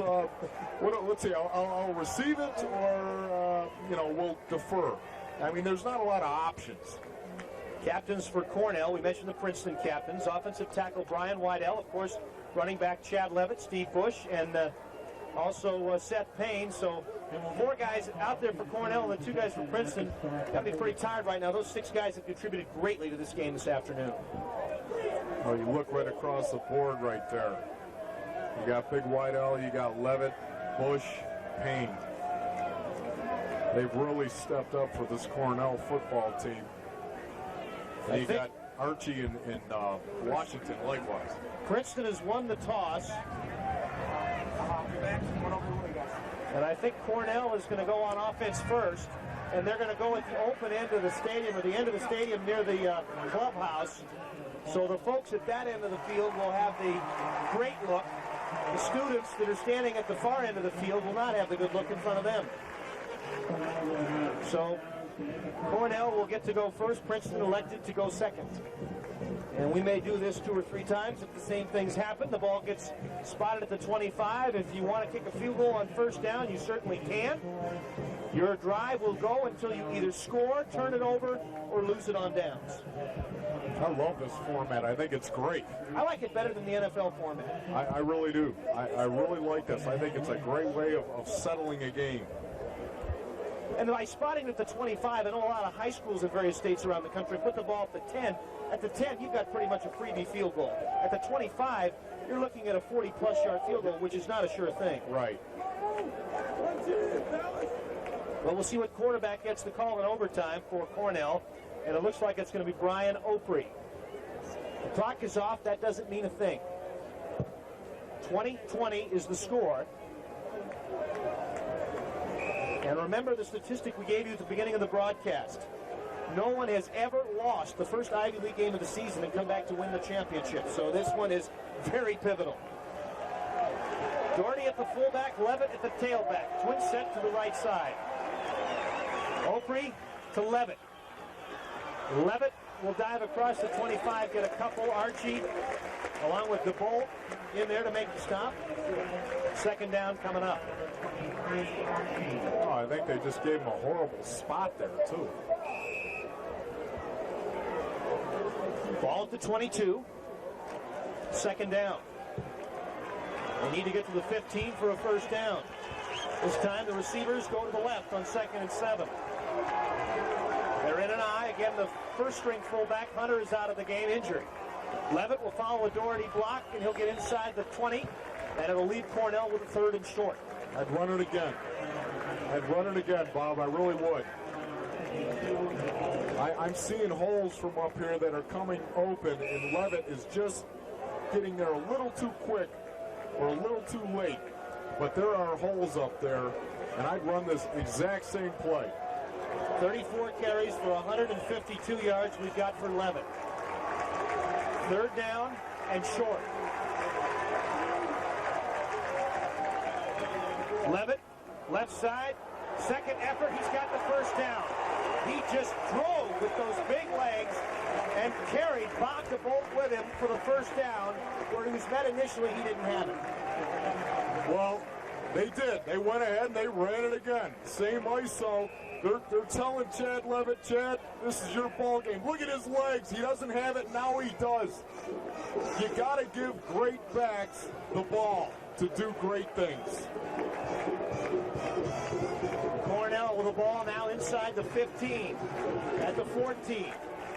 They sustain it. They get a 1st down. We're in the 1st overtime. Bootleg, Opre throwing it down the middle, and it's nearly caught by the tight end, Scott Collins. The backup tight end had to go in and out of his hands. Wow. I'll tell you, he was so wide open. The linebackers sucked in. They all went after Chad Levitt. And Opre's been doing this all day, just a little high on some of his throws. He almost pinned it between his helmet and his shoulder pad in his hand for the catch. Oh, Scott Collins thought for sure he had a dance to the date. Oh, I'm sorry, date to the dance. 2nd down and 10 from the 14. Opre, play fake again. Looking in the end zone, throwing. Bush, touchdown! Steve Bush with catch number 12 on the day, and Cornell leads for the 1st time in the afternoon. It's 26-20. And a flag is down, possibly for celebration. And if so, that means Princeton will start their possession at the 12.5. Well, play action to Chad Levitt once again. Just a little rollout, but watch the poise by Opre. No, he's not open. He's not open. Now he finds somebody and throws it. And that's somebody's Bush. Captain of the team. Coming up big. Hey, big players make big plays in big games. First touchdown pass for Opre on the season. And again, the unsportsmanlike celebration penalty against Cornell will allow Princeton to start the ball inside the 15 at the 12.5, half the distance to the goal on the next possession. Roden on for the extra point. I wonder if Princeton... Oh, they're going to call Bush himself for the Ozzie Smith-like backflip. Oh, well, I don't know. Hey, look, Mom, I just scored a touchdown in overtime, opening day of the Ivy League. I don't know. Too much celebration. He didn't wave it in somebody's face. That's exactly it. To me, the celebration cause would be when you are taunting somebody else. Exactly.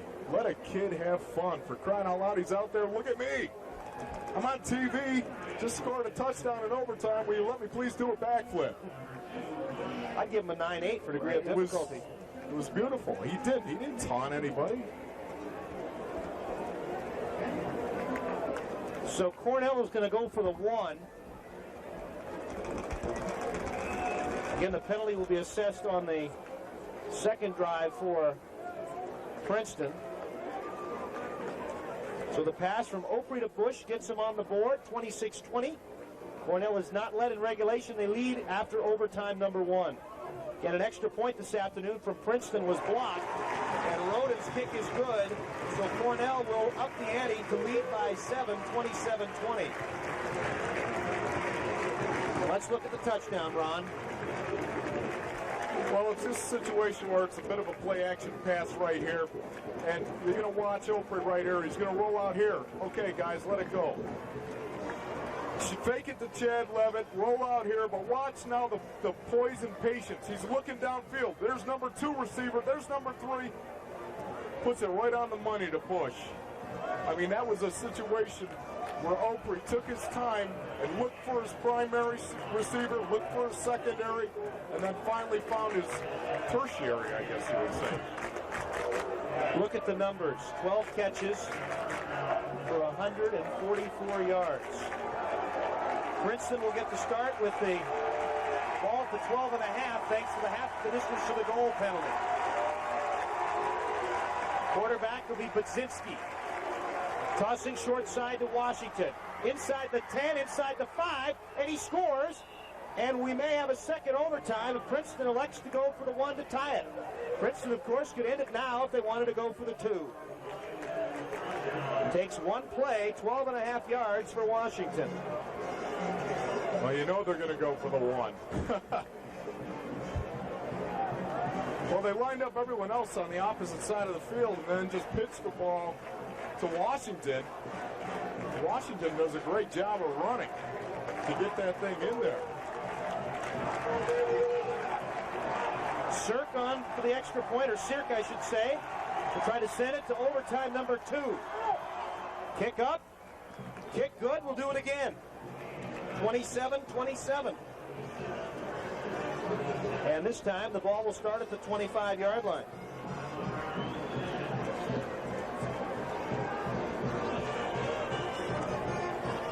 Princeton made this one look right easy, here. huh?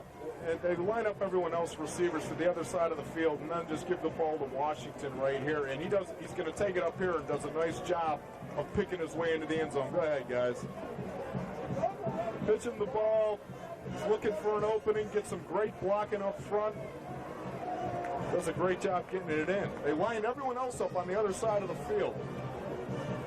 Try to ISO him up on a DB, and that's exactly what happened. 20 carries. Washington now over the 100-yard mark with 104.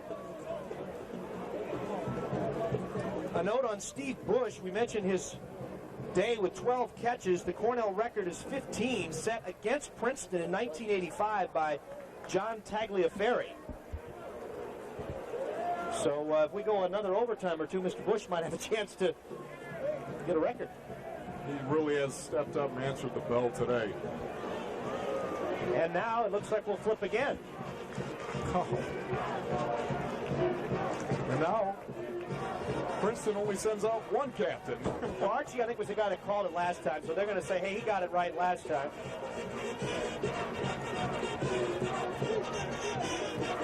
And it looks like Princeton is going to go with the offense first this time.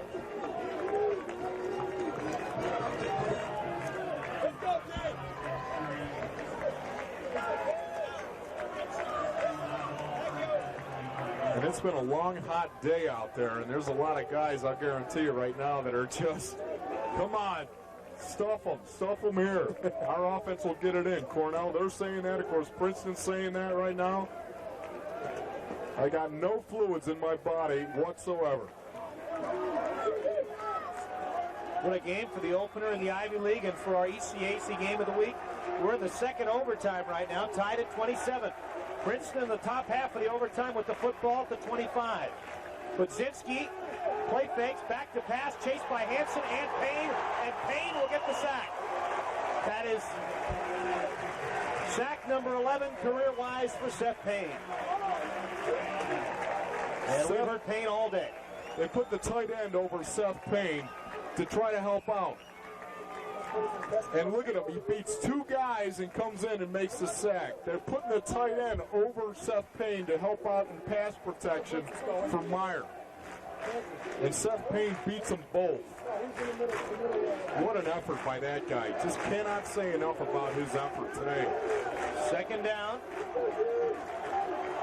Budzinski, after losing 3 last time, throws it over the middle and it's caught by Duffy.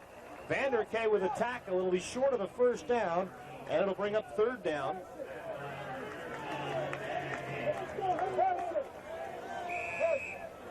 This is a great grab by Duffy. I mean, Vanderkay is all over. It's also thrown behind him. He comes down with a ball, makes an adjustment on it. That's what you need, though. You need somebody's got to step up and make a play for you right now. 3rd and 3.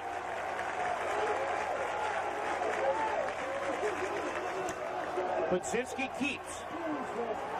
Inside the 15, has the first down. He'll be knocked down by Rich Sheeran. Come on, play tough. And Princeton will move the sticks and keep overtime number 2 alive. I'll tell you, I don't know if you heard the collision between McLaughlin right there. But Cornell's done a better job in this second half of playing assignment football against the option. 1st and 10. 27 all in overtime number 2. Toss left, Washington. Gets to the corner and wrestled out of bounds. The flag is down. Down in the secondary. Maybe if they got somebody for an illegal block in front of Washington.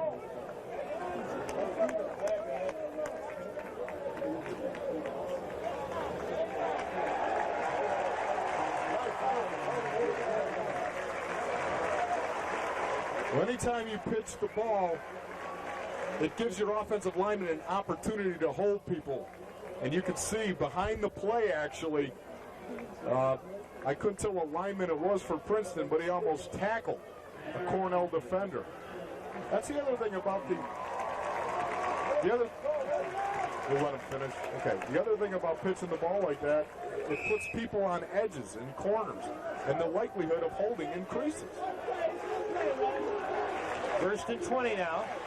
Ball back to the 22. Budzinski play fakes to Washington. Chased by Silver. Throwing it out over the head of Washington. And that play was disrupted by big Mahinga Silver at 6'3", 308 pounds. Dave Ahaus may have just saved this game for Cornell. If Princeton cannot score, and Cornell does, Ahaus is a guy to credit.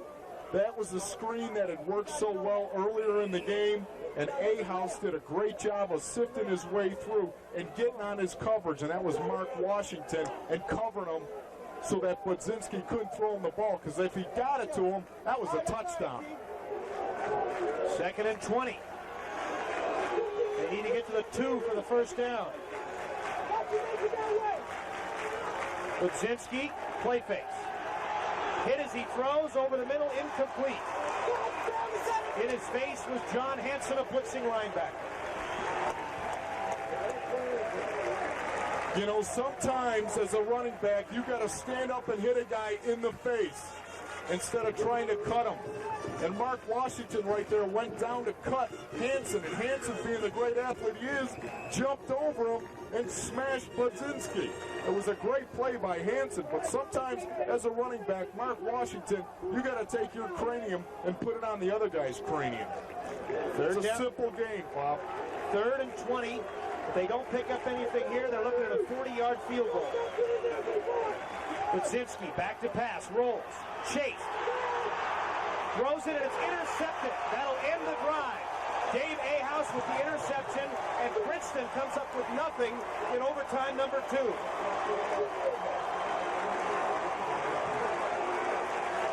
I don't know why you run some type of play action when it's 3rd and 20. Nobody's biting on that.